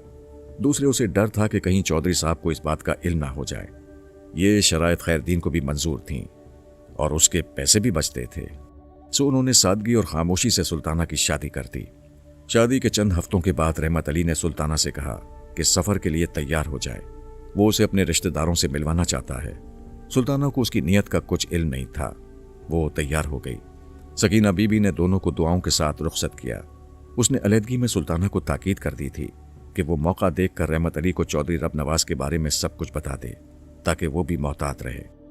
सफ़र शाम के वक्त शुरू हुआ था। कुछ सफ़र बस के ज़रिए हुआ और कुछ तांगे के ज़रिए। जब वो मंजिल पर पहुंचे तो रात के 10 बज चुके थे। सुल्ताना ने महसूस किया कि तांगा जिस गांव में दाखिल हुआ था उसकी गलियां कुछ जानी पहचानी लग रही थीं। तब वो ये देखकर चौंक गई। वो सैयदपुर था। ये तो सैयदपुर है, उसने रहमत अली से कहा। यहाँ आप किससे मिलने आए हैं? यहाँ मैंने एक मकान खरीदा है, रहमत अली ने कहा। बहुत सस्ता मिल गया है, लेकिन तुम सैयदपुर को कैसे जानती हो? सुल्ताना अपनी घबराहट छुपाते हुए बोली, ये बात बहुत पुरानी है, आराम से बैठकर करने वाली है। जब तांगा रुका तो सुल्ताना को एक और हैरत का सामना पड़ा। जिस घर के सामने तांगा रुका था वो उसका आबाई मकान था। यहाँ पर ताला पड़ा हुआ था। रहमत अली ने जेब से चाबी निकाली और सुल्ताना को साथ लिए अंदर दाखिल हो गया। अपने ही घर में कदम रखते ही सुल्ताना की पुरानी यादें ताज़ा हो गईं और आंखों में आंसू भर आए। साथ ही वो खौफजदा हो गई। उसकी समझ में नहीं आ रहा था कि वो सब कुछ क्या था। रहमत अली ने उससे वो मकान खरीदा था, और क्यों खरीदा था? तुम रो क्यों रही हो? रहमत अली ने पूछा। क्या ये मकान पसंद नहीं आया? आप मुझे यहाँ क्यों लाए हैं? सुल्ताना ने इल्तिजाइया लहजे में कहा। ये हमारा अपना मकान है। ये सब सामान हमारा है। हमने चौधरी रब नवाज के डर से ये जगह छोड़ दी थी। वो मुझसे शादी करना चाहता था। मैं यहाँ नहीं रह सकती, मुझे वापस ले चलें। वापस ले चलें? कैसी बातें कर रही हो? अगर ये तुम्हारा अपना घर है तो तुम्हें यहाँ आकर खुश होना चाहिए। सुल्ताना ने रहमत अली के रवैये में तब्दीली महसूस की। उसने हाथ जोड़ते हुए कहा, मैं आपकी मिन्नत करती हूँ कि मुझे वापस छोड़ आए। चौधरी हमारा दुश्मन है, वो मुझे नहीं छोड़ेगा। मैं आपको खुदा का वास्ता देती हूँ। रहमत अली अचानक सख्त लहजे में बोला, ज्यादा शोर मत मचाओ। तुमने ये सब कुछ पहले क्यों नहीं बताया? और ये मकान की मिल्कियत का दावा करके तुमने एक और मसला खड़ा कर दिया है। मैं तुम्हें यह भी बता दूं कि मैंने ये मकान चौधरी से खरीद लिया है। अब यह मसला तुम्हारी मौजूदगी में ही हल होगा। नहीं, मकान आप बेशक रखें, सुल्ताना ने कहा। हमें मकान नहीं चाहिए, मकान तो हम पहले ही छोड़ चुके हैं। ये तो सारा मसला ही टेढ़ा हो गया, रहमत अली ने कहा। अगर ये तुम्हारा मकान है तो चौधरी इसे फरोख्त नहीं कर सकता। मैं सुबह उससे बात करूंगा। सुल्ताना ने उसकी बहुत मिन्नत की, लेकिन उस पर कोई असर नहीं हुआ। उनकी ये बहस चल ही रही थी कि दरवाजे पर दस्तक हुई। सुल्ताना का रंग उड़ गया। रहमत अली ने दरवाज़ा खोला और बोला, आइए चौधरी साहब, आप ही का जिक्र हो रहा था। उसने पूरा दरवाज़ा खोल दिया। रब नवाज 2 आदमियों के हमरा अंदर दाखिल हुआ। सुल्ताना जल्दी से दूसरे कमरे में चली गई। हमें पता चला कि तुम आ गए हो, हमने सोचा कि ज़रा मुलाकात ही कर लें। चौधरी ने इधर उधर नजरें दौड़ाते हुए कहा। भाई वो भरजाई से तो मुलाकात करवाओ। सुल्ताना ने दूसरे कमरे में यह बात सुनी तो छुपने के लिए कोई कोना तलाश करने लगी। इतने में रहमत अली कमरे में दाखिल हुआ और फिर बोला, तुम यहाँ क्या कर रही हो? चलो उधर, चौधरी साहब तुमसे मिलना चाहते हैं। नहीं, मैं चौधरी साहब से नहीं मिलूंगी। उनसे कह दो कि मैं पर्दा करती हूँ। पर्दा और हमसे? रब नवाज ने कमरे में कदम रखते हुए कहा। फिर बज़ाहिर चौंकते हुए कहा, रहमत अली, ये मैं क्या देख रहा हूँ? ये तो सुल्ताना है, मेरी मंगेतर। तुमने इससे शादी कैसे कर ली? आपकी मंगेतर? रहमत अली ने बज़ाहिर हैरानी से कहा। मुझे तो ये बात किसी ने नहीं बताई। ये मैं क्या सुन रहा हूँ सुल्ताना? चौधरी आगे बढ़ा।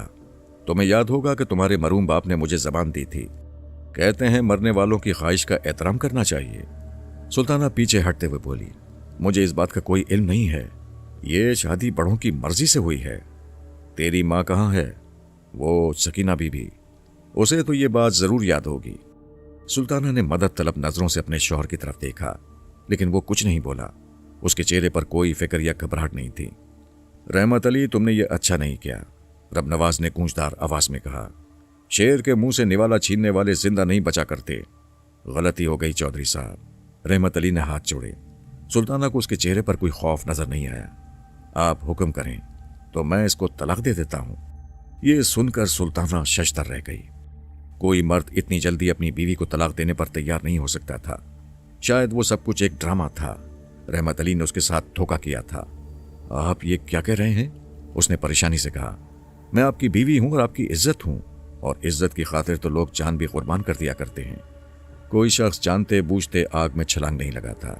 रहमत अली ने कहा, चौधरी साहब का कहना है कि तुम उनकी मंगेतर थीं, इस लिहाज से असल में तुम उनकी इज्जत हो। ये सब झूठ है। मेरी किसी से मंगनी नहीं हुई थी। अगर कोई मंगनी हुई भी थी तो वो टूट गई होगी। असल चीज शादी है। इस वक्त मैं आपकी बीवी हूं। ओए सिराजुद्दीन, रबनवाज ने अपने साथियों को आवाज दी। ओ फकीर मोहम्मद, जाओ उधर से मौलवी सनाउल्लाह को बुला लाओ। ये रहमत अली अपनी बीवी को तलाक देना चाहता है। यह काम किसी मोतबर गवाह के सामने होना चाहिए। सिराजुद्दीन मूसा सनाउल्लाह को बुला लाया। रहमत अली ने उसके सामने सुल्ताना को 3 तलाकें दे दी। इस असना में सुल्ताना रोती रही और सबकी मिन्नतें करती रही, लेकिन किसी ने उसकी बात पर तवज्जो नहीं दी। यह कार्रवाई चंद मिनट में खत्म हो गई। मौलवी सनाउल्लाह तलाक की तौसीक करने के बाद रुखसत हो गया। रहमत अली ने बाहर जाकर रबनवाज के साथ कुछ बात की और बाहर से ही वापस चला गया। मकान में रबनवाज और उसके 2 साथी रह गए। सुल्ताना, अब तुम आराम से अपने घर में रहो, रबनवाज ने कहा। 1-2 रोज में तुम्हारी माँ भी यहाँ आ जाएगी। उसके बाद रिश्ते की बातचीत होगी। ये सिराजुद्दीन और फकीर मोहम्मद इधर बैठक में ही सो जाएंगे। दोनों बहुत शरीफ आदमी हैं। किसी चीज की जरूरत हो तो इनको बता देना। वो जाते जाते दरवाजे में रुका। अब तक जो गलतियां तुमसे हुई हैं उन्हें मैं मुआफ करता हूं, लेकिन अब कोई गलती नहीं होनी चाहिए। इस सूरत हाल में सुल्ताना के जहन में 2 ख्याल आए। अव्वल, उसे खुदकुशी कर लेना चाहिए, और दोम, फरार की कोशिश करनी चाहिए, खा इसमें जान ही क्यों ना चली जाए। उसकी निगरानी करने वालों ने सोने से कबल उसके कमरे के दरवाजे और खिड़कियां बंद कर दी थीं। अलबत्ता बैठक की तरफ खुलने वाला दरवाज़ा बंद नहीं था। सुल्ताना सारी रात फरार के तरीकों पर गौर करती रही और खुद को हिम्मत दिलाती रही। सुबह के 4:30 बजे उसने बैठक में झांका। दोनों बदमाश तरी पर पड़े सो रहे थे। एक के तकिए के नीचे पिस्तौल का दस्ता नजर आ रहा था। सुल्ताना के दिल में ख्याल पैदा हुआ कि उसे पिस्तौल पर कब्जा करके दोनों बदमाशों को कत्ल कर देना चाहिए, लेकिन यह ख्याल फकत सोचने तक महदूद रहा। वो ना तो पिस्तौल चलाना जानती थी और ना ही उसके अंदर इतनी हिम्मत थी। बैठक के बाहर की तरफ खुलने वाले दरवाजे पर सिर्फ कुंडी लगी हुई थी, ताला नहीं था। सुल्ताना ने चंद जरूरी चीजें कटरी में बांधी और हिम्मत करके दरवाजे की तरफ बढ़ी। चंद कदमों का वो फासला उसे मीलों लंबा मालूम हो रहा था। बिलाखिर वो दरवाजा खोलकर बाहर निकल गई। बाहर निकलकर उसकी समझ में नहीं आ रहा था कि कहाँ जाए। बहुत सोच विचार के बाद वो थाने पहुंच गई। वहां रात की ड्यूटी देने वाला एक हवलदार बैठा ऊँघ रहा था। सुल्ताना ने रो रो कर उसे अपनी कहानी सुनाई और मदद की दरखास्त की। वो मामूली हवलदार एक जागीरदार बेटे के खिलाफ कार्रवाई का तसव्वुर भी नहीं कर सकता था। बीबी, तुम्हारे पास अपनी कहानी का कोई सबूत भी है या ऐसे ही शिकायत करने आ गई हो? हवलदार ने पूछा। क्या ये काफी सबूत नहीं है कि हमारे मकान पर उसने कब्जा कर रखा है? मैंने सुना है कि तुम्हारे बाप ने अपना मकान चौधरी साहब के हाथ फरोख्त कर दिया था, हवलदार ने कहा। बाकी रही शादी और तलाक की बात, तो ये कोई जुर्म नहीं है। हम किसी आदमी को सिर्फ इस बात पर गिरफ्तार नहीं कर सकते कि उसने अपनी बीवी को तलाक दे दी है। बाकी तुमने चौधरी रबनवाज पर जो इल्जामात लगाए हैं उनका कोई पक्का सबूत होना चाहिए। उसने तुम्हारे साथ कोई ज्यादती तो नहीं की? सुल्ताना समझ गई कि पुलिस उसकी मदद नहीं कर सकती थी। पता नहीं आप ज्यादती किसको समझते हैं, सुल्ताना ने कहा। रबनवाज ने मेरे खालाजाद भाई को कत्ल कराया, मेरे बाप को कत्ल कराया, हमें बेघर कर दिया, हमारे मकान पर कब्जा कर लिया, मेरे शौहर से साजबाज करके मुझे तलाक दिलवाई, मुझे मेरे घर में ही कैद कर दिया। इससे ज्यादा और क्या ज्यादती होगी? बीबी, कानून जबानी बातों को नहीं मानता। तुम यहीं बैठो, जरा दिन चढ़ जाए तो मैं चौधरी रबनवाज को बुलाकर उसके सामने बात पूछूंगा, फिर पता चलेगा कि सच क्या है और झूठ क्या है। सुल्ताना घबरा गई। हवलदार तो वैसे ही उसकी बात मानने पर तैयार नहीं था। रबनवाज के सामने क्या मानता? उसे एहसास हुआ कि थाने आकर उसने गलती की थी। अगर वो सुबह तक वहां ठहरी रही तो हवलदार उसे दोबारा रबनवाज के हवाले कर देगा। इसी खदशे के पेश नज़र वो थाने से निकल भागी। اور شہر جانے والی سڑک پر جا پہنچی۔ اس نے 3 گھنٹے تک پیدل سفر کیا۔ رات بھر جاگنے کی وجہ سے اس کی حالت خراب تھی۔ ہر قدم پر اسے یوں محسوس ہوتا تھا کہ وہ چکرا کر گر پڑے گی۔ جب وہ آبادی کے قریب پہنچی تو ایک فیکٹری ورکر جو سائیکل پر ادھر سے گزر رہا تھا اس کی حالت دیکھ کر رک گیا اور پوچھا کہ وہ کہاں جانا چاہتی ہے۔ سلطانہ نے دیکھا کہ وہ ادھیڑ عمر کا ایک ہمدرد شخص تھا۔ اس نے اسے بتایا کہ وہ ایک مصیبت زدہ اور بے سہارا لڑکی ہے، اس کا کوئی ٹھکانہ نہیں ہے۔ مذکورہ شخص جس کا نام اختر حسین تھا اسے اپنے گھر لے گیا۔ ان دنوں اس کی بیوی بچوں کے ہمراہ میکے گئی ہوئی تھی اور وہ گھر میں اکیلا رہتا تھا۔ سلطانہ نے مختصر لفظوں میں اسے اپنا احوال سنایا۔ تم یہاں بے فکر رہو، اختر حسین نے تسلی دی۔ باورچی خانے میں کھانے پینے کی چیزیں موجود ہیں، تم ناشتہ کر کے آرام کرو۔ اس وقت میں ڈیوٹی پر جا رہا ہوں، شام کو تمہارے ساتھ تفصیلی بات ہوگی۔ میرے ہوتے ہوئے تمہیں کوئی بھی کچھ نہیں کہہ سکتا۔ اگر کوئی پوچھے تو کہہ دینا کہ تم میری بھانجی ہو۔ اس ہمدرد انسان کی باتوں سے سلطانہ نے بڑی تقویت محسوس کی اور وہ وقتی طور پر مطمئن ہو گئی۔ اختر حسین کا مکان بستی کے نواں میں واقع تھا۔ اس میں 4 کمرے تھے، صحن میں سبزیاں اگی ہوئی تھیں۔ سلطانہ نے گزشتہ رات سے کچھ نہیں کھایا تھا۔ ذرا سکون ملا تو اسے بھوک محسوس ہوئی۔ اس نے باورچی خانے میں جا کر ناشتہ کیا اور پھر بستر پر لیٹ گئی۔ 5 دن خیریت سے گزر گئے۔ 6 دن رب نواز اس کے ٹھکانے پر پہنچ گیا۔ اس کے ساتھ 2 آدمی اور بھی تھے، ان میں ایک رحمت علی اور دوسرا فقیر محمد تھا۔ رب نواز پر غصے کی وجہ سے جنون سوار تھا۔ اس نے اپنے ساتھیوں کے ساتھ مل کر سلطانہ کے ساتھ جو سلوک کیا، تہذیب اس کے ذکر کی اجازت نہیں دیتی۔ اس کے ذہن میں یہ خیال سما گیا تھا کہ سلطانہ اختر حسین کے ساتھ گناہ کی زندگی گزار رہی تھی۔ اس خیال کا سبب اختر حسین کے پڑوسیوں کے شکوک و شبہات بھی تھے۔ بعض پست ذہنیت لوگ عورت اور مرد کو تنہا دیکھ کر فوراً بہتان تراشی شروع کر دیتے ہیں۔ اختر حسین کے بعض پڑوسی نے بھی یہی کیا۔ رب نواز بار بار یہ کہتا تھا، جو ہمیں ٹھکراتا ہے اس کا یہی انجام ہوتا ہے۔ میرے سامنے بڑی اونچی اونچی باتیں کرتی تھی، یہاں ایک مزدور کے ساتھ گناہ کی زندگی گزار رہی ہے۔ فکر مت کر، اگر تجھے چکلے میں نہ بٹھا دیا تو میرا نام بھی چودھری رب نواز نہیں ہے۔ یہ ایک شریف لڑکی کو شادی سے انکار کی سزا دی جا رہی تھی۔ شام کو جب اختر حسین گھر پہنچا تو اجنبی لوگوں کو اور ان کے تیور دیکھ کر ساری بات سمجھ گیا۔ اس نے رب نواز سے پوچھا کہ وہ کس کی اجازت سے اس کے گھر میں داخل ہوا تھا۔ رب نواز نے جواب میں اسے گالی دی اور اس کے منہ پر تھپڑ مار دیا۔ اختر حسین مضبوط اور چیدار آدمی تھا۔ اس نے بھی رب نواز کے منہ پر جوابی تھپڑ رسید کیا اور گالی دی۔ رب نواز نے اپنے ساتھیوں کو آواز دی اور اس پر چڑھ دوڑا۔ اختر حسین پیچھے ہٹنے کے بجائے مقابلے پر ڈٹ گیا۔ یہی صورتحال دیکھ کر سلطانہ نے اپنی گٹھری بغل میں دبائی اور پچھلے دروازے سے باہر نکل گئی، لیکن اس کی کوئی منزل نہیں تھی۔ باہر نکل کر اس نے سوچا کہ اسے خودکشی کر لینی چاہیے، سو اس نے حفیظ خان کی بس کے سامنے چھلانگ لگا دی، لیکن اللہ کو اس کی زندگی منظور تھی، اس لیے وہ بچ گئی۔ اس کے بعد کے واقعات آپ سن ہی چکے ہیں۔ زیادہ تر واقعات زبیدہ بیگم نے سنائے تھے۔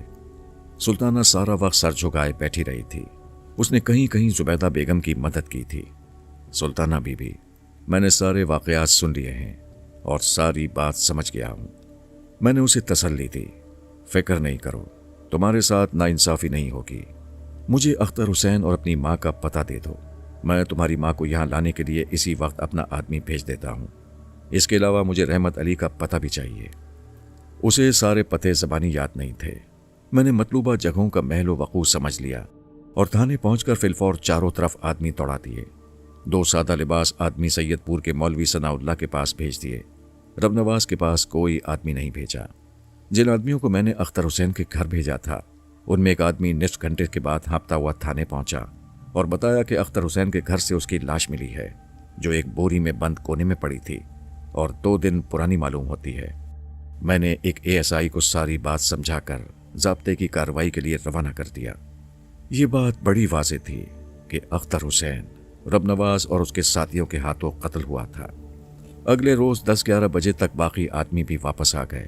یہ لوگ سکینہ بی بی، مولوی ثناء اللہ اور رحمت علی کو ساتھ لائے تھے۔ سکینہ بی بی کو میں نے فوراً نرس زبیدہ کے گھر بھیج دیا اور رحمت علی کو الگ کمرے میں بٹھا دیا۔ اس کو یہ بات معلوم نہیں تھی کہ مولوی ثناء اللہ بھی تھانے میں موجود تھا۔ اسے میں نے یہ کہہ کر تھانے میں بلوایا تھا کہ سلطانہ کا سراغ مل گیا ہے، اور یہ بات غلط بھی نہیں تھی۔ پھر میں نے مولوی ثناء اللہ کو اپنے کمرے میں بلایا اور کہا، मौलवी साहब, चंद रोज पहले आपने सैयदपुर में एक तलाक की तस्दीक की थी। शौहर का नाम रहमत अली और बीवी का नाम सुल्ताना था। क्या ये तलाक शरई अंदाज में दी गई थी? मौलवी साहब ने जवाब देने में कुछ तामुल किया। गालिबन वो तलाक के पस मंजर से आगाह थे और इस उलझन का शिकार हो गए थे कि कहीं उनका जवाब रब नवाज के खिलाफ न चला जाए। कुछ देर सोचने के बाद उन्होंने कहा, तलाक तो शरई अंदाज में हुई थी, बात क्या है? मैंने चालाकी से कहा, इस तलाक के बारे में 3 आदमी गवाही दे चुके हैं। उनमें चौधरी रब नवाज, सिराजदीन और फ़कीर मोहम्मद शामिल हैं। मैंने सोचा आपसे भी तस्दीक करवा ली जाए। ये सुनकर वो कदरे मुतमईन नजर आने लगा। मैंने उससे तहरीरी बयान ले लिया और उसे चंद मिनट इंतज़ार करने के लिए कहा। फिर मैं उस कमरे में पहुंचा जहां रहमत अली मेरा इंतज़ार कर रहा था। मुझे देखकर वो खड़ा हो गया और हाथ उठाकर सलाम किया। मैंने सलाम का जवाब दिया और उसके बिल्कुल सामने जा ठहरा। उसने 2-3 दफ़ा आंखें उठाकर मेरी तरफ देखा और होंठों पर जबान फेरी। मैंने हंसकर कहा, मालूम होता है बीवी के बगैर बहुत उदास हो गए हो। वो इस तजब्जुब में मुब्तला था कि जाने सुल्ताना ने क्या बयान दिया था और ये बात वो मेरे तासुरात से मालूम करने की कोशिश कर रहा था। जनाब, आप तो जानते ही होंगे कि बीवी के बगैर घर का सारा हिसाब किताब चौपट हो जाता है। सुल्ताना वैसे बड़ी अच्छी बीवी है, बड़े सलीके वाली है, लेकिन तबीयत की ज़रा तेज़ है। कुछ थोड़ी सी वो भी है, वो क्या कहते हैं, हाँ, जहनी मरीज। बाज़ औक़ात अजीब अजीब बातें करने लगती है। उसको वहम की बीमारी है। वहम की? वो है कहाँ? मैंने एक ज़ोरदार थप्पड़ उसके मुंह पर मारा, फिर गिरेबान से पकड़कर अपनी तरफ खींचा और पूछा, उस अपने बाप से कितने पैसे लिए हैं तूने? उस शैतान नवाज से। थप्पड़ खाते ही उसके 14 तबक रोशन हो गए। घबरा कर बोला, जनाब, मैं शरीफ आदमी हूँ, आपको किसी ने गलत बताया है। मैंने किसी से पैसे वैसे नहीं लिए। मैंने 2-4 ठुड्डे और 2-4 थप्पड़ मजीद रसीद किए। कमीने सलील, मैं बकबक नहीं सुनूंगा। मौलवी सनाउल्लाह इस वक्त थाने में मौजूद है और तहरीरी बयान दे चुका है। क्या तुमने सुल्ताना को तलाक नहीं दे दी?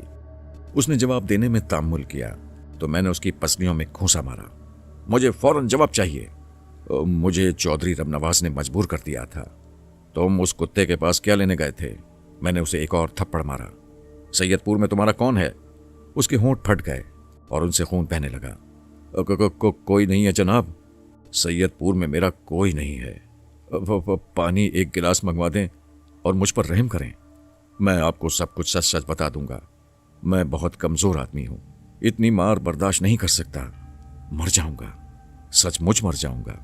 तुम्हारी मौत फांसी के फंदे पर आएगी बच्चू, मैंने कहा। फिर पूछा, जब तुम सुल्ताना को तलाक दे चुके थे तो फिर उसको तलाश क्यों करते फिर रहे थे? वो जी, चौधरी साहब का हुक्म था। कितने पैसे लिए थे तुमने चौधरी से? उसने मेरा हाथ उठते देखा तो जल्दी से बोला, वादा तो 3,000 का किया था, लेकिन अभी सिर्फ 2,000 दिए हैं। मैंने एक रस्सी मंगवा ली और कहा, मैं पूरी कहानी सुनना चाहता हूँ। उल्टे लटक कर सुनाओगे या सीधे खड़े होकर? उसने हाथ जोड़ लिए और सब कुछ सच सच बता दिया। वो शादीशुदा था, उसके 2 बच्चे भी थे। जब सकीना बीबी ने उसे अपनी बेटी के रिश्ते का जिक्र किया तो उसने टाल दिया, लेकिन ये नहीं बताया कि वो शादीशुदा था। कुछ अरसे बाद जब रब नवाज के आदमियों ने शौकत तांगे वाले से सकीना बीबी और सुल्ताना के बारे में पूछा तो उसकी नीयत खराब हो गई, क्योंकि उसमें इनाम का लालच भी था।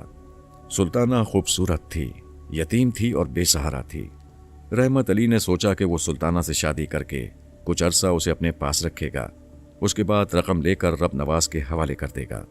सुल्ताना का कोई रिश्तेदार ऐसा नहीं था जिसका उसको डर होता। अगर कोई पूछता तो वो यही जवाब देता कि चौधरी रब नवाज ने उसके सीने पर पिस्तौल रख दिया था, लिहाजा उसे अपनी जान बचाने के लिए सुल्ताना को तलाक देना पड़ी। जब वो बयान दे चुका तो मैंने मौलवी सनाउल्लाह को अंदर बुलाया और उसकी तरफ इशारा करके पूछा, क्या यही वो शख्स है जिसने अपनी बीवी को तलाक दी थी? है तो यही, मौलवी साहब ने जवाब दिया। लेकिन इसको हुआ क्या है? मैंने गुस्सीली नज़रों से मौलवी साहब की तरफ देखा और कहा, मौलवी साहब, यही हाल आपका भी हो सकता है। वो घबरा कर बोला, ये आप क्या फरमा रहे हैं?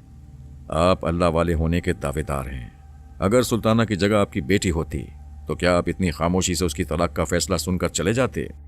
आपने इस कमीने से ये क्यों नहीं पूछा कि ये क्यों अपनी बीवी को तलाक देना चाहता है? आपको चाहिए था कि इसको समझाते। वो तो बजा फरमाते हैं आप, लेकिन चौधरी रबनवाज ने मुझे कोई ऐसा इशारा नहीं दिया। बड़े अफसोस की बात है मौलवी साहब, आप अल्लाह और रसूल के अहकाम को छोड़कर जालिम जागीरदारों के इशारों पर नाचते हैं। आपको यकीनन ये बात मालूम होगी कि इस कमीने ने रबनवाज के हाथ अपनी बीवी फरोख्त कर दी है। पूछें इससे, 2000 रुपये वसूल कर चुका है और 1000 अभी बाकी हैं। क्या इस्लाम यही तालीम देता है? मौलवी साहब ने अपनी खिफ़त मिटाने के लिए आगे बढ़कर रहमत अली को एक ठुड्डा मारा और बोले, क्यों ओए काफिर, तुझे शर्म ना आई पैसे वसूल करते हुए? मौलवी साहब, आपको शर्म ना आई तो मुझे कहां से आती? क्या आपने चौधरी से 100 रुपये वसूल नहीं किए? मौलवी खिसियाने होने के बजाय रहमत अली को बुरा भला कहने लगा। ओए बेदीना, वो तो चौधरी साहब ने मुझे नजराना दिया था। तलाक तुमने अपनी बीवी को दी और थानेदार साहब की बातें हमें सुनना पड़ी। मैंने मौलवी साहब को एक तरफ किया और रहमत अली से कहा, तुम्हें मैंने अख्तर हुसैन के कत्ल के इल्ज़ाम में गिरफ्तार किया है। अख्तर हुसैन के पड़ोसियों ने हमें बताया है कि 2 रोज़ कबल तुम 2 गुंडों के हमरा अपनी बीवी को तलाश करते हुए उधर आए थे और अख्तर हुसैन के मकान में घुस गए थे। ये बात ढकी छुपी नहीं है कि तुम सुल्ताना को तलाक देने के बावजूद उसके पीछे लगे हुए थे। सुल्ताना ने मुझे बताया है कि अख्तर हुसैन एक शरीफुन नफ्स इंसान था और उसने उसे पनाह दी थी। मैंने अख्तर हुसैन के पड़ोसियों को तुम्हारी शनाख्त के लिए यहाँ बुलाया है, वो बस पहुँचने ही वाले होंगे। रहमत अली का रंग सफ़ेद पड़ गया, गिड़गिड़ा कर बोला, मलिक साहब, मैं सच कहता हूँ, अख्तर हुसैन को मैंने नहीं, चौधरी रबनवाज और फ़कीर मोहम्मद ने कत्ल किया है। मैं तो उनको आखिर वक्त तक रोकने की कोशिश करता रहा था, लेकिन चौधरी ने चाकू निकाल लिया। फ़कीर मोहम्मद ने अख्तर हुसैन को काबू किया और रबनवाज उस पर चाकू के वार करता चला गया। मौलवी साहब ये सब कुछ सुनकर और परेशान हो गए और फिर जाने की इजाज़त मांगी, लेकिन मैंने उन्हें रोक लिया और 4 आदमी फ़कीर मोहम्मद के पीछे भेज दिए। ये लोग 3 बजे तक वापस आ गए। उन्होंने फ़कीर मोहम्मद के घर से खून आलूद कपड़े और चाकू भी बरामद कर लिया था। फ़कीर मोहम्मद की उम्र 35-36 साल के लगभग थी। उसने बड़ी बड़ी मूछें रखी हुई थीं और खासा पला हुआ बंदा था। चंद मिनट के बाद रबनवाज भी थाने पहुंच गया। उसके साथ 2-3 आदमी और भी थे। मेरे हुक्म पर हवलदार ने उसके आदमियों को बाहर ही रोक दिया और उसको अंदर भेज दिया। उनके घर का कोई बड़ा उसके साथ नहीं था। दरअसल बात ही ऐसी थी, वो बड़ों को इस मामले से दूर रखना चाहता था। मलिक साहब, ये क्या तमाशा है? उसने आते ही कहा, आपने मेरे आदमी को किस सिलसिले में बुलाया है? मैं उसे उस कमरे में ले गया जिसमें रहमत अली, मौलवी सनाउल्लाह और फ़कीर मोहम्मद बैठे थे। वहाँ कुछ सिपाही भी मौजूद थे। रबनवाज ने जब रहमत अली और मौलवी साहब को देखा तो उसके चेहरे पर हल्की सी फिक्रमंदी नजर आने लगी। रहमत अली, तुम यहाँ क्या कर रहे हो? रबनवाज, मेरे साथ बात कर, मैंने तहक्कुमाना लहजे में कहा। हम मुलजिमों को आपस में बात करने की इजाज़त नहीं दे सकते। मुलजिम? उसने अनजान बनने की कोशिश की। मुलजिम कौन है यहाँ? मौलवी साहब, ज़रा इसको बताएं कि इसके साथी ने इस पर क्या इल्ज़ाम आयद किया है और उस रात वाला वाक़या भी बयान करें जिस रात इसने एक बेबस लड़की को ज़बरदस्ती तलाक दिलवाई थी और उसे हब्से बेजा में रखा था। मलिक साहब, आप मुझे क्यों कांटों में घसीटते हैं? मौलवी साहब ने जान छुड़वाने की कोशिश की। ये इनका और कानून का मामला है, आप जाने और ये जाने। मौलवी साहब, आप तो जाबिर सुल्तान के दरबार में कलमाए हक कहने वाले लोगों में से हैं, और दूसरी बात यह है कि आप आनत जुर्म और अखवाए जुर्म के मुर्तकिब हुए हैं। आप भी ज़ेरे हिरासत हैं। ये क्या बकवास है? रबनवाज ने कहा। मैं 1 मिनट भी यहाँ नहीं ठहर सकता। उसने दरवाजे की तरफ बढ़ने की कोशिश की। मैंने पीछे से उसका कॉलर पकड़ लिया और उसकी पसलियों में एक जोरदार घूंसा रसीद करते हुए कहा, यह कंपनी बाग नहीं है बरखुरदार, थाना है। यहाँ ना कोई खुशी से आता है ना खुशी से जाता है। तुम कत्ल के इल्ज़ाम में ज़ेरे हिरासत हो। मौलवी साहब, मैंने आपसे कुछ दरख्वास्त की है, सच बोलने से ना कतराएं। मौलवी साहब को बोलना ही पड़ा। चौधरी साहब, ये रहमत अली कहता है कि आपने एक आदमी का कत्ल किया है। रहमत अली? रबनवाज ने तलखी से रहमत अली की तरफ देखा। बहुत अच्छी तरह जानता हूं। रहमत अली ने भी सख्त लहजे में जवाब दिया। मैं सिर्फ तुम्हारी वजह से इस हाल को पहुंचा हूं। अगर तुम ना होते तो ना मैं सुल्ताना से शादी करता और ना उसे तलाक देता और ना ही अख्तर हुसैन के कत्ल में मेरा कोई हाथ है। मैंने कहा, थाने में इस वक्त अख्तर हुसैन के निस्फ दर्जन पड़ोसी गवाही देने के लिए बैठे हैं। वो सब शरीफ और मोतबर आदमी हैं। तुम तीनों में से एक आदमी जरूर फांसी पर लटकेगा। यह झूठ है, रबनवाज ने कहा। हमने किसी को कत्ल नहीं किया। कत्ल उसने किया होगा जिसकी बीवी गुम हुई थी। मैंने रबनवाज की आंखों में आंखें डालते हुए कहा, قتل اس نے کیا ہے جس کی خریدی ہوئی عورت بھاگ گئی تھی، اور جو شخص اس عورت کی خاطر 2 آدمی پہلے بھی قتل کر چکا تھا۔ رب نواز، قدرت انسان کو اتنی زیادہ ڈھیل نہیں دیتی۔ پھانسی کا پھندا تمہاری گردن کے بہت قریب پہنچ چکا ہے۔ ملک صاحب، میں آپ سے علیحدگی میں بات کرنا چاہتا ہوں، رب نواز نے کہا، صرف 2 منٹ کے لیے۔ اگر تم مجھے رشوت پیش کرنا چاہتے ہو تو سب کے سامنے پیش کرو، میرا کسی سے پردہ نہیں ہے۔ میں معمولی باپ کا بیٹا نہیں ہوں، اس نے دھمکی آمیز لہجے میں کہا۔ آپ اس غلطی پر پچھتائیں گے۔ میں نے اس کے منہ پر زوردار تھپڑ رسید کیا، پھر کہا، برخوردار قاتلوں اور بردہ فروشوں کو پھانسی کے پھندے تک پہنچانے والے کبھی نہیں پچھتاتے۔ لیکن اس کے باوجود اسے کوئی ندامت نہیں تھی۔ جب اس نے دیکھا کہ میں رعایت کرنے پر آمادہ نہیں تو وہ کچھ اور نرم پڑ گیا، پھر کہنے لگا، ہم چند منٹ کے لیے علیحدگی میں بات کرنا چاہتے ہیں۔ میں رحمت علی، فقیر محمد اور مولوی صاحب کے لیے چند منٹ کے لیے میں نے انہیں اجازت دے دی۔ وہ چاروں کمرے کے کونے میں جا ٹھہرے اور آہستہ آہستہ باتیں کرنے لگے۔ میں دروازے کے قریب ٹھہر کر غور کرنے لگا۔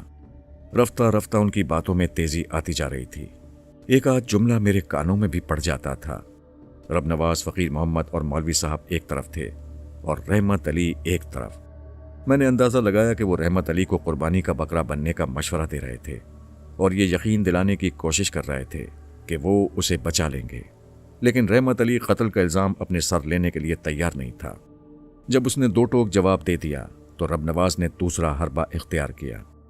اس نے رحمت علی کو دھمکی دی، اگر یوں نہیں مانے گا تو وہ دونوں یعنی رب نواز اور فقیر محمد اس کے خلاف گواہی دیں گے۔